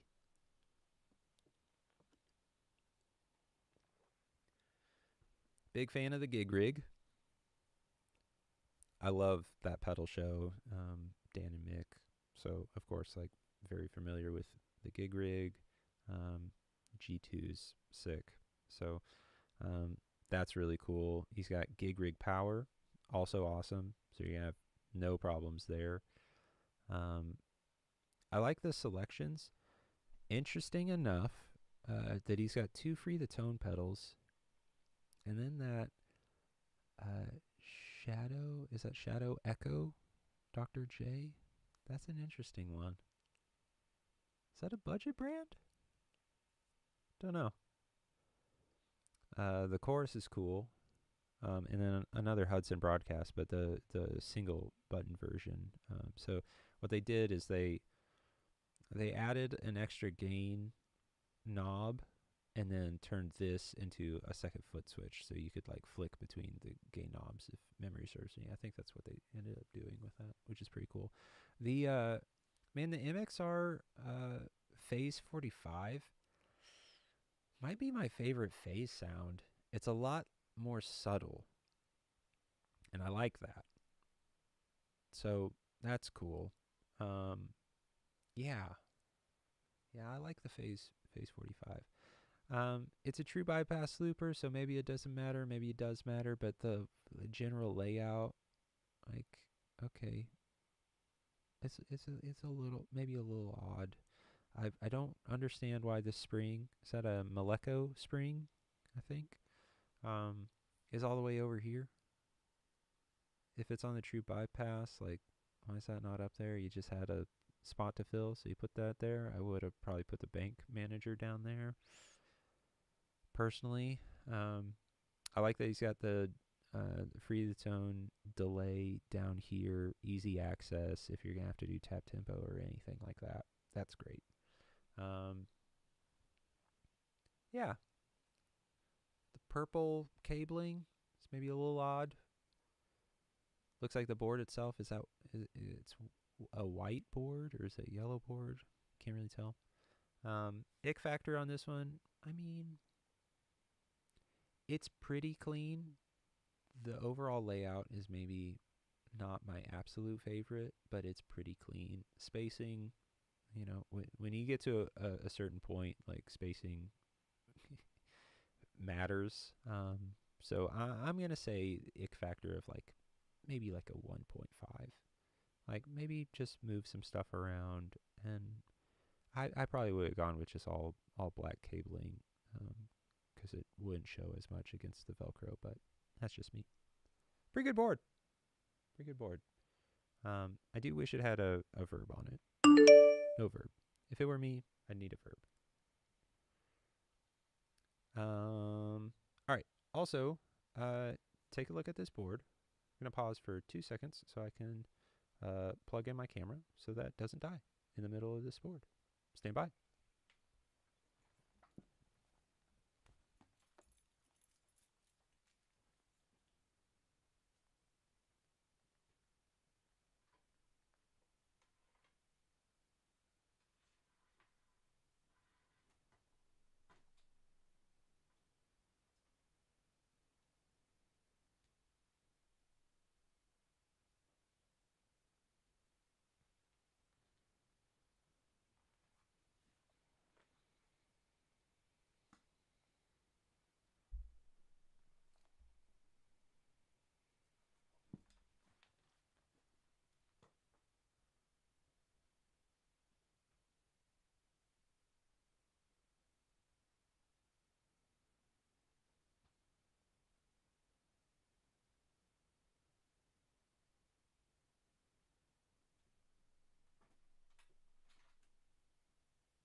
All right.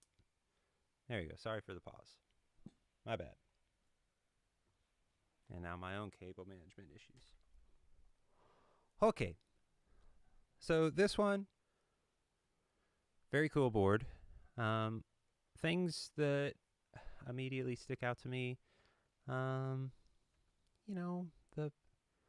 placement, man.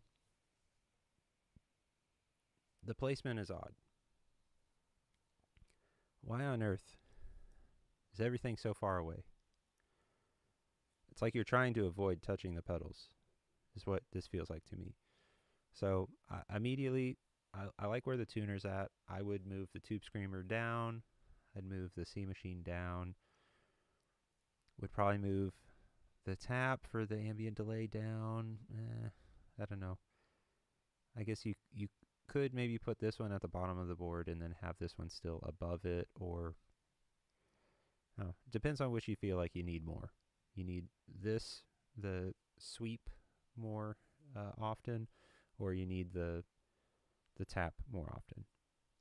Don't know, but there's your cool pedals. So you've got a dirt, you've got an EQ, and then the C Machine is going to be a chorus pedal, and then you've got also the ambient delay, which is kind of a rad pedal. I'm going to say ick factor.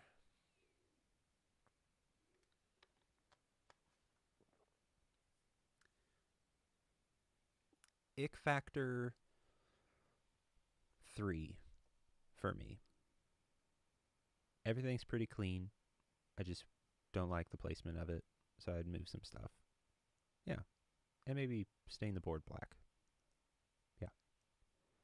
It's funny, like, hardwood looks really nice here. Hardwood doesn't look as nice here. I don't know. It's just me. But yeah, I would change that. Oh, Okay. Here's an interesting one. All right, so right off the bat, man, cable management, cable management, cable management, cable management. Oof. So all of these things, I mean, are these just set on the board? Are they not actually like, is nothing Velcroed down? Maybe. Maybe that's problem number one, is nothing is Velcroed down. Maybe. Don't know. Also, he's got pedals off of the board. He's got the power off of the board. Maybe this is still in progress. I don't know. Couldn't tell you. Cool pedals. Like Black Secret is going to be, that's a rat style. I'm not sure which one the Hustle Drive is. Not sure what that's modeled after, but cool. Ultra Drive, cool. Is that Lo-Fi Machine? Maybe. I seem to remember a video on this one. It was a cool pedal. And then chorus vibrato, a harmonizer. He's got a looper. He's got two loopers. He's got two. Why does he have two loopers? This is a looper. That's a looper. I would get rid of one of those loopers. And then also, he's got the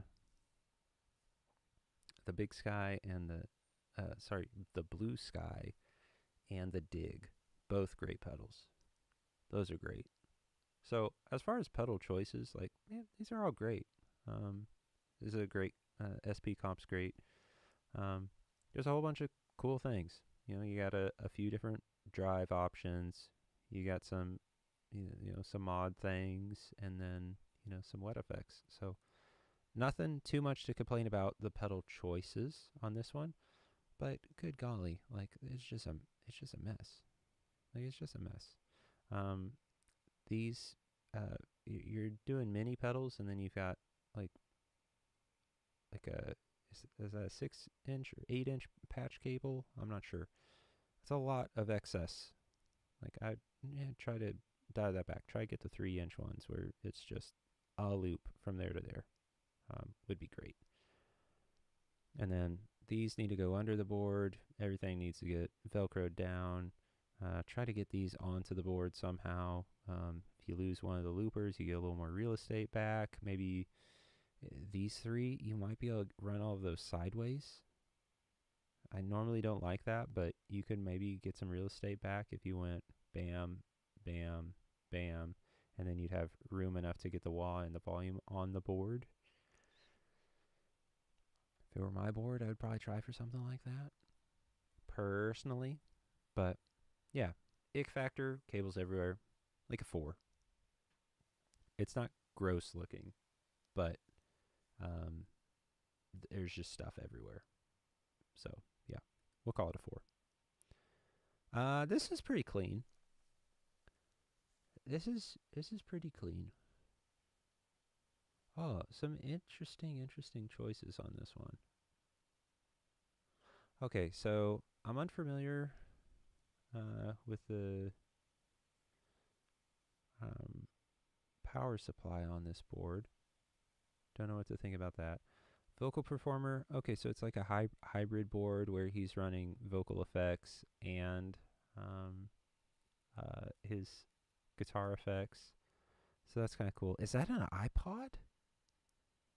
There's an iPod Shuffle on this board. Wow, it's so bitty. Tiny thing. Things that are really cool. The Supernatural Reverb is a great pedal. Like, pretty sought after these days. Yeah, hard to find. Haven't made them for years. It's a cool pedal. And then it's got a 44 Magnum power amp. That's an amp right there on the pedal board. So that's pretty cool. Run that back to a cab. I love the idea of that. I've never tried it in practice, like, so couldn't tell you what it sounds like. The only thing that's going to be kind of weird with that is, like, you have no amp controls. You have a bright switch, looks like. Bright switch and a volume. So, like, what's deciding how your amp sounds? Well, I guess the only thing is this. Is that ultra metal? Is that what that says? Maybe uber metal. So you've got a line 6 metal pedal as your only tone sculptor. It's kind of weird. I don't necessarily like that. But at least things are mostly clean.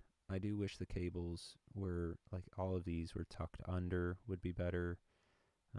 All black cables. These are still kind of cheap, but at least there's not a ton of excess. So ick factor on this one, I'm going to do it with like a 4. Yeah, I'm going to call it ick factor 4. Still some kind of odd choices, but I guess it makes sense for his gig. So, yeah. Ooh. Another Hudson broadcast. Okay. Okay. I don't know the long amp. Roxanne. I'm unfamiliar with that pedal. Don't know what that does. It's got feedback range and what does that say? Can't tell what the last one says. Oh, it's a flange. It's a flange pedal. Okay, that's cool. Wow, look at this Cali 76. That's rad. Haven't seen that design on it. That's cool. Like, it's a British one. That's really rad. Polytunes. I dig the Polytunes. Fat Rat. Yeah. I'm not sure which Thorpe pedal this is. That's a cool Thorpe pedal. I mean, in any Thorpe pedal is going to be a cool Thorpe pedal. But I'm not sure really. Don't know what to think about that one. Cocoa Boost. I've not tried it, but I love the idea of it. So that's kind of rad. Script logo, MXR, Phase 90. It's rad. Hudson Broadcast we already talked about. That's a cool pedal. The single foot switch alter ego. Pretty rad. If you've seen any of my other any of my earlier videos of Pedalboards, you will probably know that I had used the alter ego for years, the X4 version, and I love the sounds and would like to get back to that, and that's a really cool pedal. And then the Flint, and it's got a true bypass switcher on it, so that's rad. That's rad. Oh, don't feel uncool about the Hudson broadcast. It's like it is a overdrive that quickly gets into fuzz territory, but they're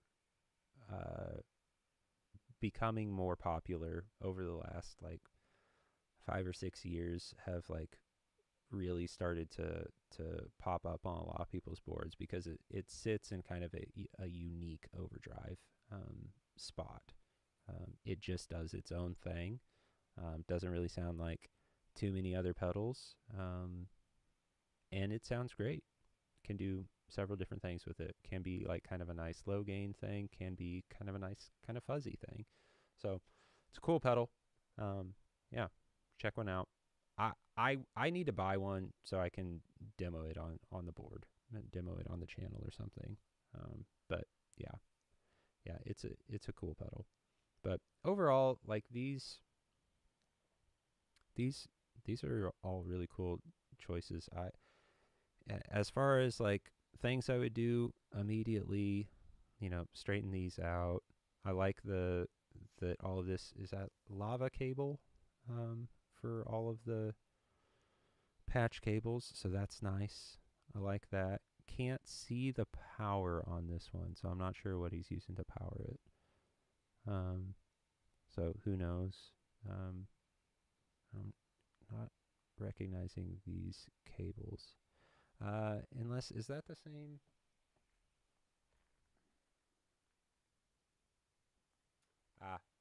It's gonna be a Chox. another Chalks power supply, because that's the same type of cabling that I have on mine. That wouldn't be Strymon, wouldn't be Voodoo Lab. That's going to be a Chalks power supply. So he's got good power on it, which is great. Oh, I didn't even realize this is that's a gig rig. Duh. Says it right there in the middle. So really, really great. A really great true bypass switcher. So that's cool. Honestly, the only critiques I would give is that stuff should be a little bit cleaned up as far as like where stuff is positioned. And then other than that, only other thing that I would do is like dust it. It's all dusty. Clean it up. I've actually got this sucker. I don't know.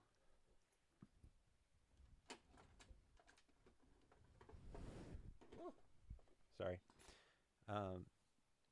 Can use just a regular paintbrush to get in between all of those, in between all of the knobs on there. Something like this, if you've got a pedal like this, oh, you can't even see this. If you've got a pedal like this, something like this is specifically, it's made for synthesizers. So yeah, we're that bougie here. But just a paintbrush would work to get into all of those crevices in between. Because like, you know, pedal boards get dusty and you kind of need something like this. Really handy. Don't bother with this one. Just get a paintbrush. A decent paintbrush should get you there. But you feel really bougie when you use the fancy red one, I'll tell you that much. Okay, coming back. Did I rate that last one?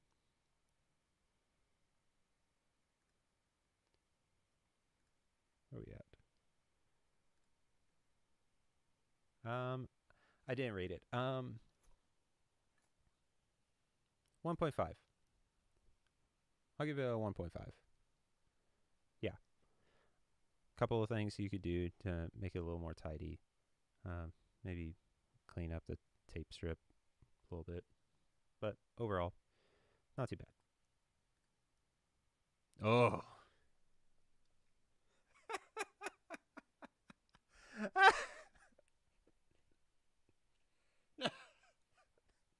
No. No. Oh, man. Whoo.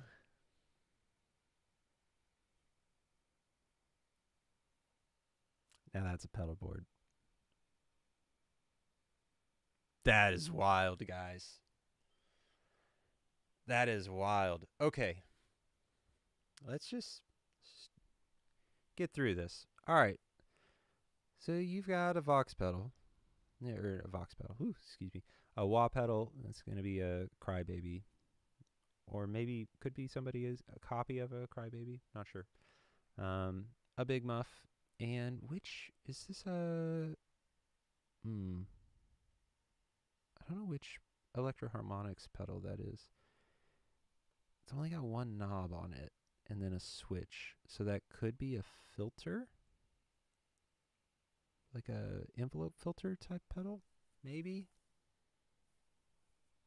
Don't know. Not sure what that one does, to be honest with you. I love the tile. The tile's great. The wild thing about the carpet is like, if you were gonna go shag carpet, maybe like a more obnoxious color would like bring it back around. Like you just full send it. But that is one of the most hideous carpets I've ever seen. That is just nastiness. Maybe it's just the quality of the photo. I don't know. But that just looks like you found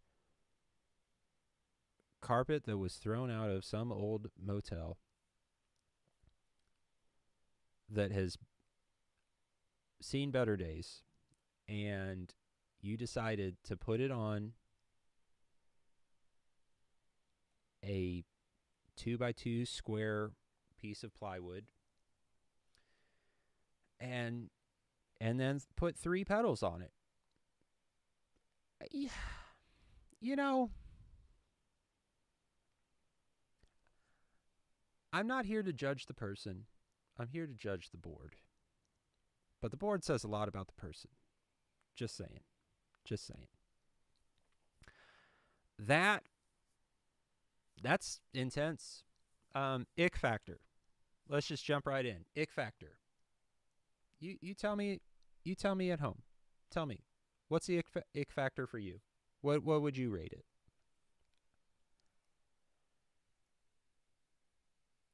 I'm going to say ick factor of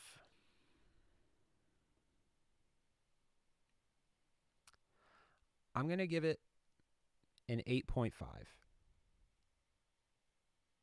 Okay, we got an 8 in the chat, an 11 in the chat. Yeah, I can't disagree with either. I'm going to say 8.5, and here's why. There's a cable management hole drilled here, so at least you don't have all of the excess cable all over the top of this board. So he's trying. I don't know what's happening with this. It's like a strip of like vinyl over. What is that? Is it a seat belt? You have a seat belt for your pedals? Is that what it is? He's got a seat belt for his pedals, guys. That's wild. But because there's not cable everywhere on the board, granted you've got this one coming off and this one off to the amp, yeah. But at least it's not all over the top of the board. So I'll give him a little bit of grace there. But I'm going to say an 8.5, yeah. 8.5.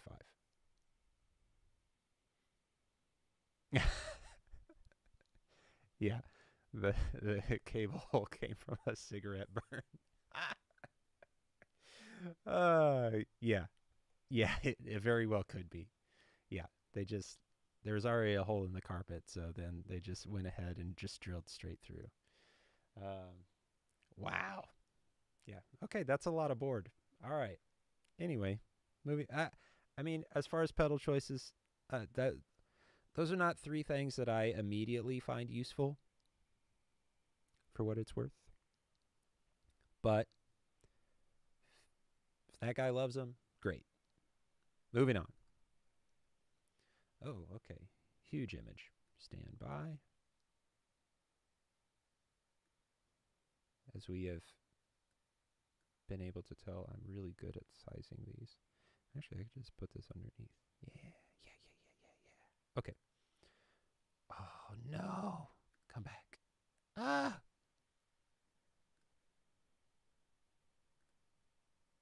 Guys, I'm bad at this. A little bit. I'm trying to get better, though. You see what I did there? Okay, so I like that it's little. I could stop there. But, yeah, I like... So he's got the Plytune 3, great. He's got a Pitchfork, great. Phase 90, great. Tube Screamer and a EP Booster. Interesting. Is the EP Booster always on? And the Tube Screamer kicks it? Or maybe it's the other way around. I don't know. And then Hall of Fame 2, great. And the Loop Station, no delay. Interesting. If it were me, I would do either the Pitchfork or the Phase off and then do a delay pedal on the board. But that's just me. Um, yeah, you kind of can't tell where all the cables are with this one, but it seems like they're at least thought of, and very small, very discreet um, patch cables. So that's nice. I think,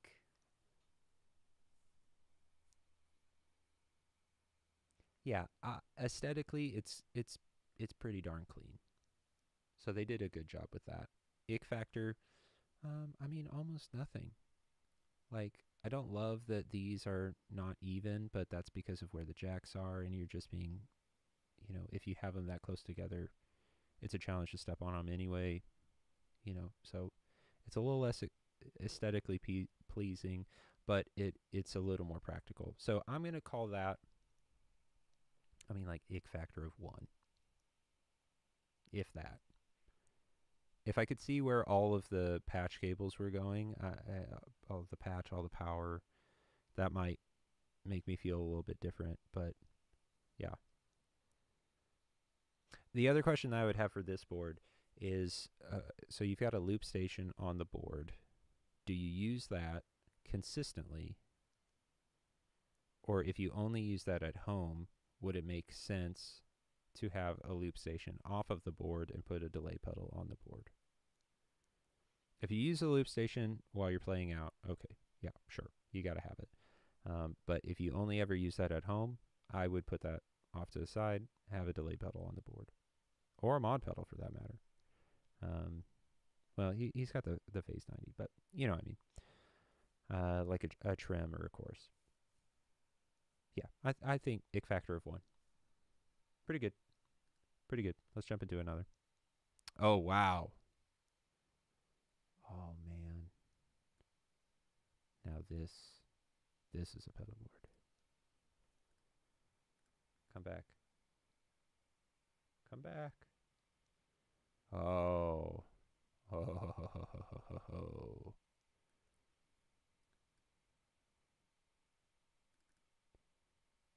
I want to zoom. It won't let me zoom. Ah, don't do that. Okay. Friends, I don't know how to make this bigger. I really don't.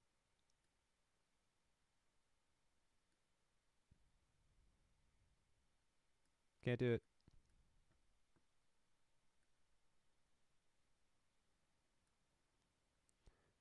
All right, so kind of a tough photo, but a gorgeous board. They did a great job with this one. Great job with this one. I mean, even down to like pedals of similar size, similar shape, all near each other, similar aesthetic. Like there's so much about this that's great. Really, really, really like this. Questions I have off the rip, like Pog 2 at the very bottom. It seems like an interesting choice. He's got close access to the drives, which would be like the protein here. These 29 pedals, those interesting. Interesting. Don't know what those are doing. And is that he's got the Dream 65 and the Ruby, it looks like. So great amp sounds, running stereo Strymon stuff is going to be great. This guy, is that Synthesna? Is that what it's called? Who makes that? GFI? I feel like that's a pretty rad pedal. 1981's great, like kind of rat style. So that's awesome. Like you hit all of your food groups, like the food groups that I really love. You get 3 of them right there.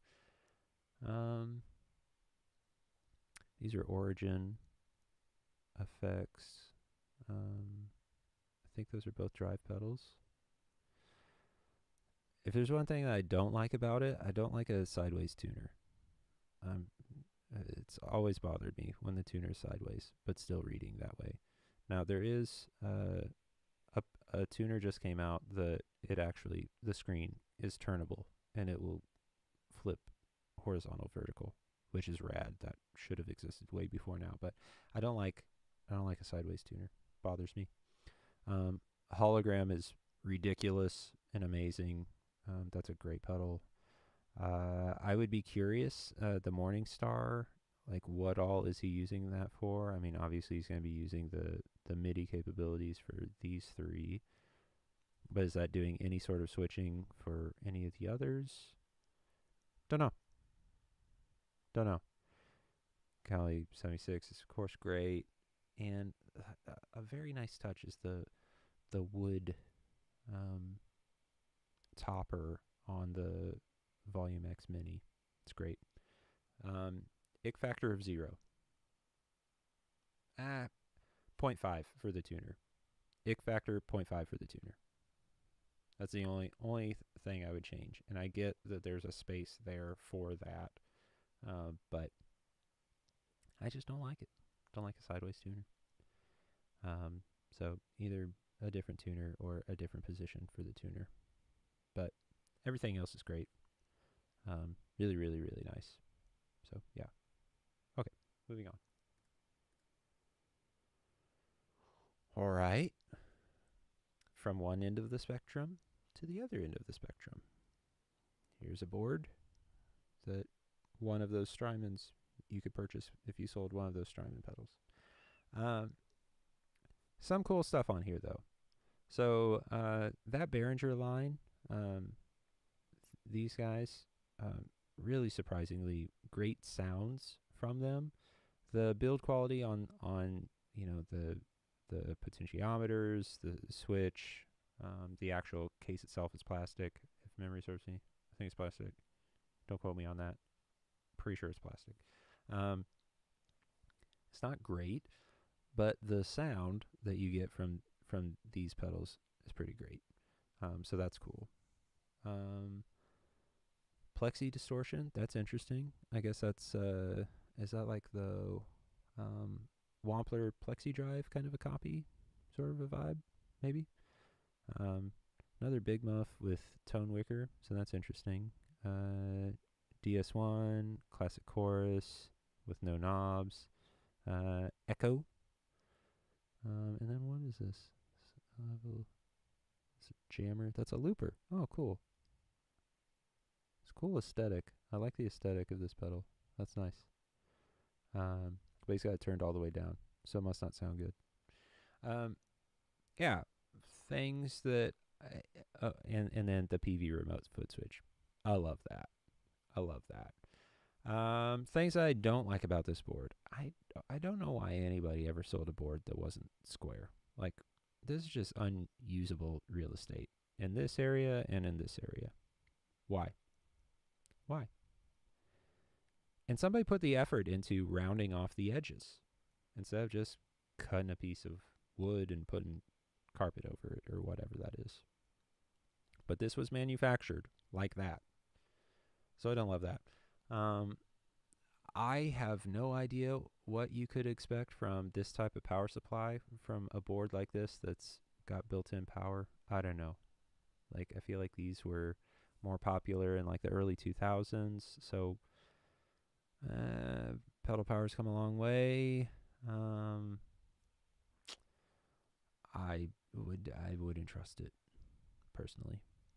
And then like just management, you got cables kind of going everywhere. Yeah, it does kind of look like a bath mat for sure. Yeah, get right out of the shower, dry your feet off, and turn on your pedals. Yeah, it's great. Yeah, this guy, it'd be nice if that were like somewhat more centrally located and not like hanging half off the board. Maybe he only uses the select effects. I don't know, but actually put it near the board. It'd be nice if it were on. There's real estate here. I don't know. Ick factor, right up the middle, 5. We'll call it a ick factor of 5. Because I, in general, don't like the board. I don't like the way the power to all of these in particular is managed. And I don't really like where things are placed. I would, and also, elephant in the room. Um, so drive, drive, drive, drive. So this one's a fuzz. You got an overdrive and then two distortions. That's a lot of gain options for a board this size. Like I appreciate the fact that he's got chorus and echo, so that's helpful. Um, but I would, yeah, I'd ditch one of these. Probably would be the first to go. Ditch one of those and get a reverb pedal. Although maybe he's using the spring reverb in his amp. Maybe he doesn't feel like he needs it. But yeah, for me, right up the middle, 5. There's a lot of things that I think could be better. Moving on. Ooh.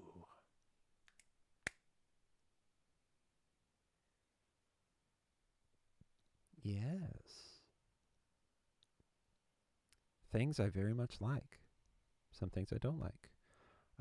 This one's kind of interesting.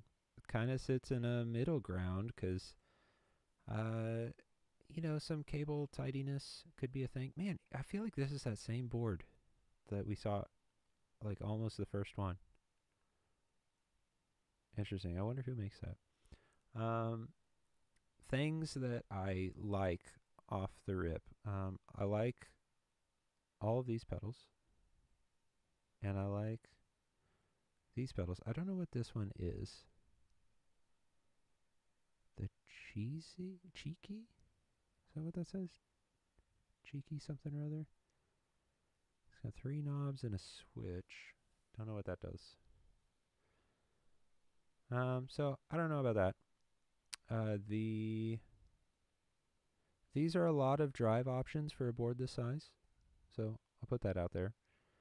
So you pretty much have, this could be an always on, like fix whatever you don't like about your guitar. You need to boost or cut anything on it, you can. Make it fatter, thinner, brighter, darker, to accommodate your other guitars and whatnot. Could be a thing. But yeah. Yeah, possibly a compressor. Yeah. Possibly a compressor up here. So that would be a good, but if it's a compressor, what's a switch on? Don't know. But he's got a good chorus pedal, good delay pedal, good reverb pedal. So I like that. I could do a lot with a board like this. If you're gonna get a tuner this size and you're spending like this kind of money, I'd just get the Polytune. I don't know who makes this one, but if it were mine, I'd just swap that for a Polytune. Personally, so I have on my board. But yeah, that's a pedal. It is a pedal. Yeah, cable management could be a little cleaner, like a couple zip ties underneath, but it definitely gets points for these pancake style, the flat cable, patch cables. I really dig those. Much prefer those over a lot of other options. Yeah, I would do a little bit of tidy up. Probably swap out the tuner because tuning is important, folks. And probably not change anything else. It is interesting. Is that am I seeing this wrong? No, he doesn't have a tap tempo on this one. Yeah, I would try to squeeze a tap tempo, just one of those little 1x1 or 2x2 tap tempos. Maybe since all of these are like very evenly spread out, which is nice. As far as functionality is concerned, I think I would have these touching, and then that would free up enough space on the end to get a tap tempo for your delay. And then you're able to get more than one sound out of the delay.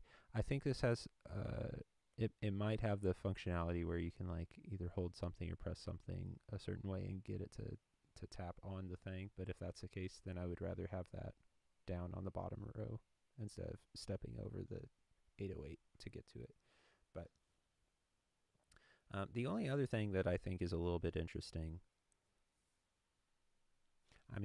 if I were dialing this in, I would probably use the BD2 as a always on, or like usually on, first gain stage, and then boost into it, which that might be what he's doing with this.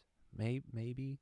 And then he's got like kind of a light cleaner boost with the soul food, and then a really aggressive boost with the 808. So maybe there's nothing to change there. I don't know, just interesting how that's laid out. Yeah, ick factor, I don't know, like 1.5. Clean up some cables. Maybe swap this one out for a right angle since everything else is right angles. That might be the only thing. And then try to get a tap tempo on there. Yeah, it's a pretty good looking board. I think it could just be a little more a touch cleaner and a little more functional if it had a tap tempo for that one. But that's all I would change. All right, folks. This is the last one. This has been a wild journey, but here we are. This is it's a pedal board.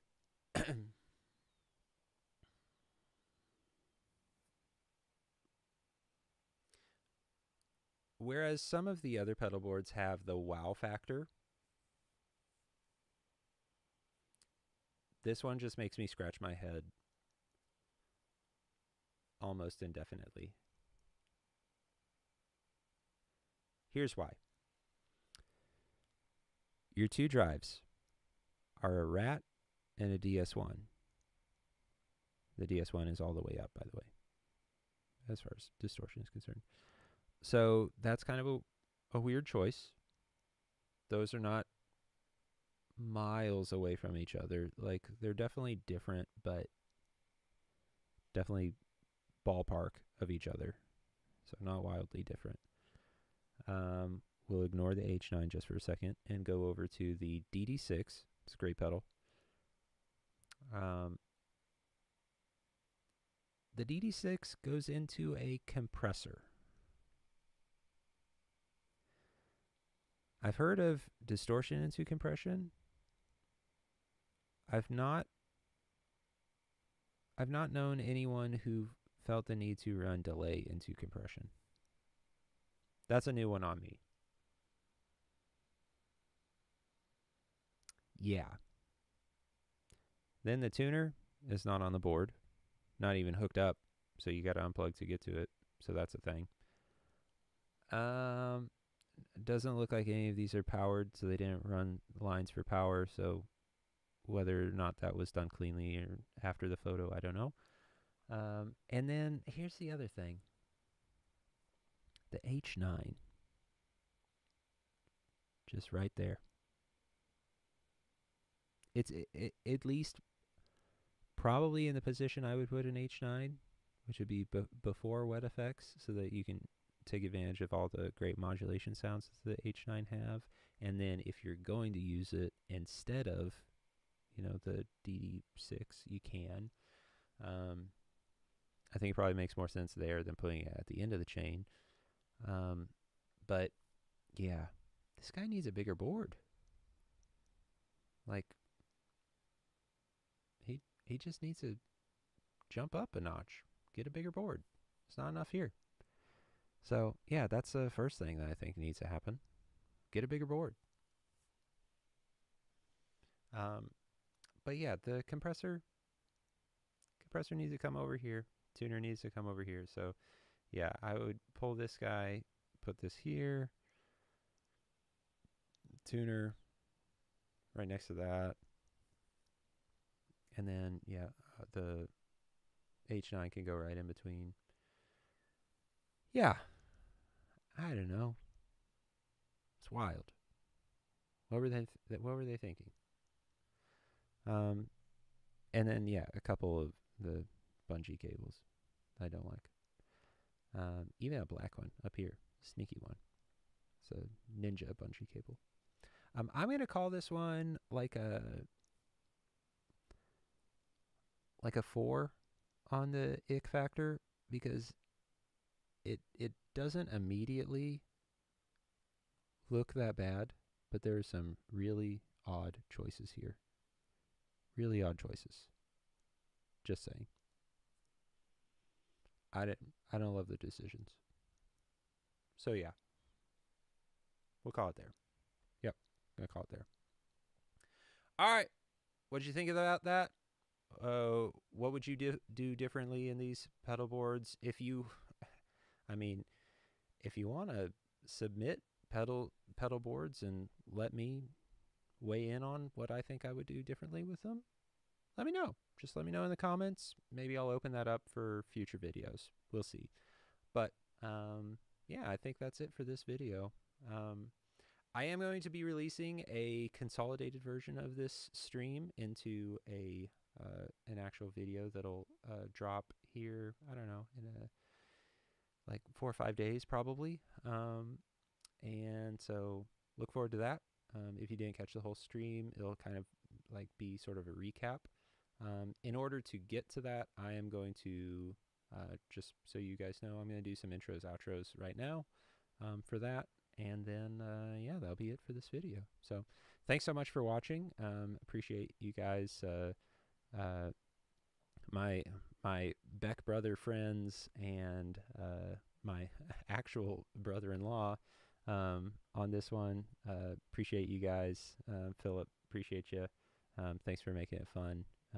Certainly love having the back and forth on these wild pedal boards. But yeah, so I'm gonna close the chat for right now. If you guys need to say anything else, you can. But I'll just be doing some intro outros for this, and then I'll be moving on. Yeah, love you too. So here we go.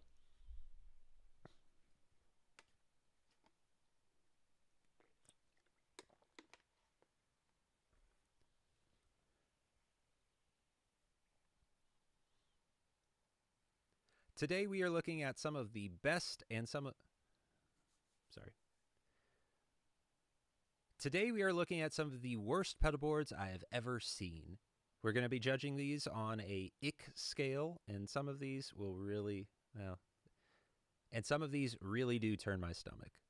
But as always, we're going to try to learn from these pedal board mistakes and try to turn them into something better. So without further ado, let's hop into the first pedal board. Felt pretty good. I'm going to do one more. Just so you guys know, if you're watching this, I will do this like 8 times before I get one that I really like. But I'm going to try to get it faster than that.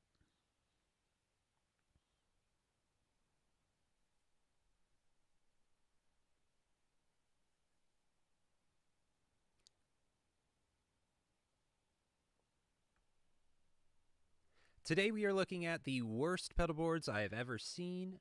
Maybe not ever seen. Worst pedal boards I could find. Worst pedal boards on the internet. We'll go with that. Today we are looking at the worst pedal boards on the internet, and some of these will really turn your stomach. But as always, we're going to try to learn from these pedal board mistakes and try to get better. So without further ado, let's hop into the first board.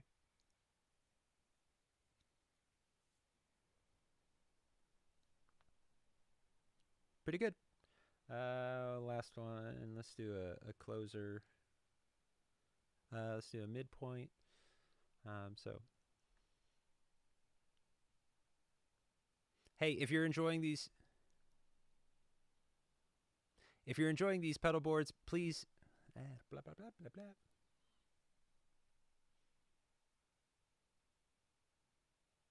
Hey, if you're enjoying this content, make sure you like it down below. Pretty good. Do a closer.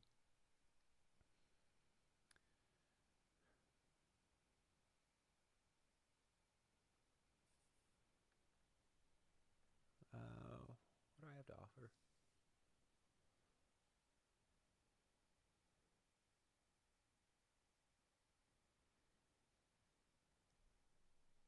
If you want to... too far away from the mic.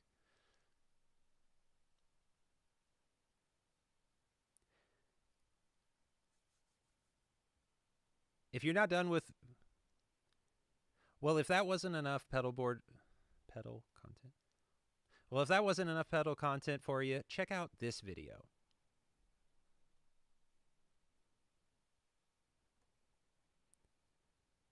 Well, if that wasn't enough pedal content for you, then...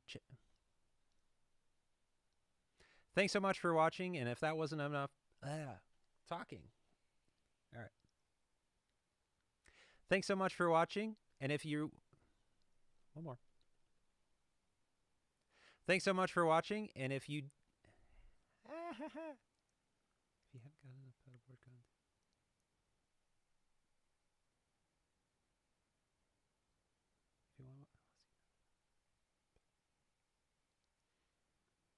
Thanks so much for watching, and if you want to watch another pedal video... Thanks so much for watching, and if you...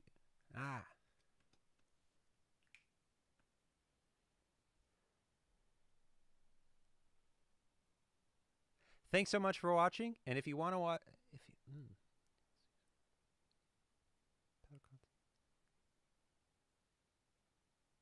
Thanks so much for watching, and if you want to see some more pedal content, check out this video. It's a good one.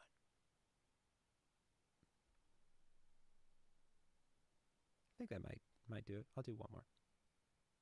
Thanks so much for watching, and if you want to see some more pedal content, check out this video. It's a good one. All right. That's it. I'm done. That's it. I've had enough. I'm out of here. Thank you guys again. If you're still hanging out, appreciate you. If you're watching this on a replay, I appreciate you even more because, man, you sat through this and, like, it wasn't even live. Wow. Yeah, crazy. Anywho, I'll be doing more live streams. Gonna try to make that a part of the whole routine. So if you enjoy content like this, there'll be more coming. And if you have ideas for this kind of style content, I'm all ears. So hit me up, shoot me an email, gettingbetter@dave@gmail, gettingbetterwithdave@gmail, or hit me up at Instagram. But yeah, good stuff. Great job, people. We did it. We did great. All right. We'll see you on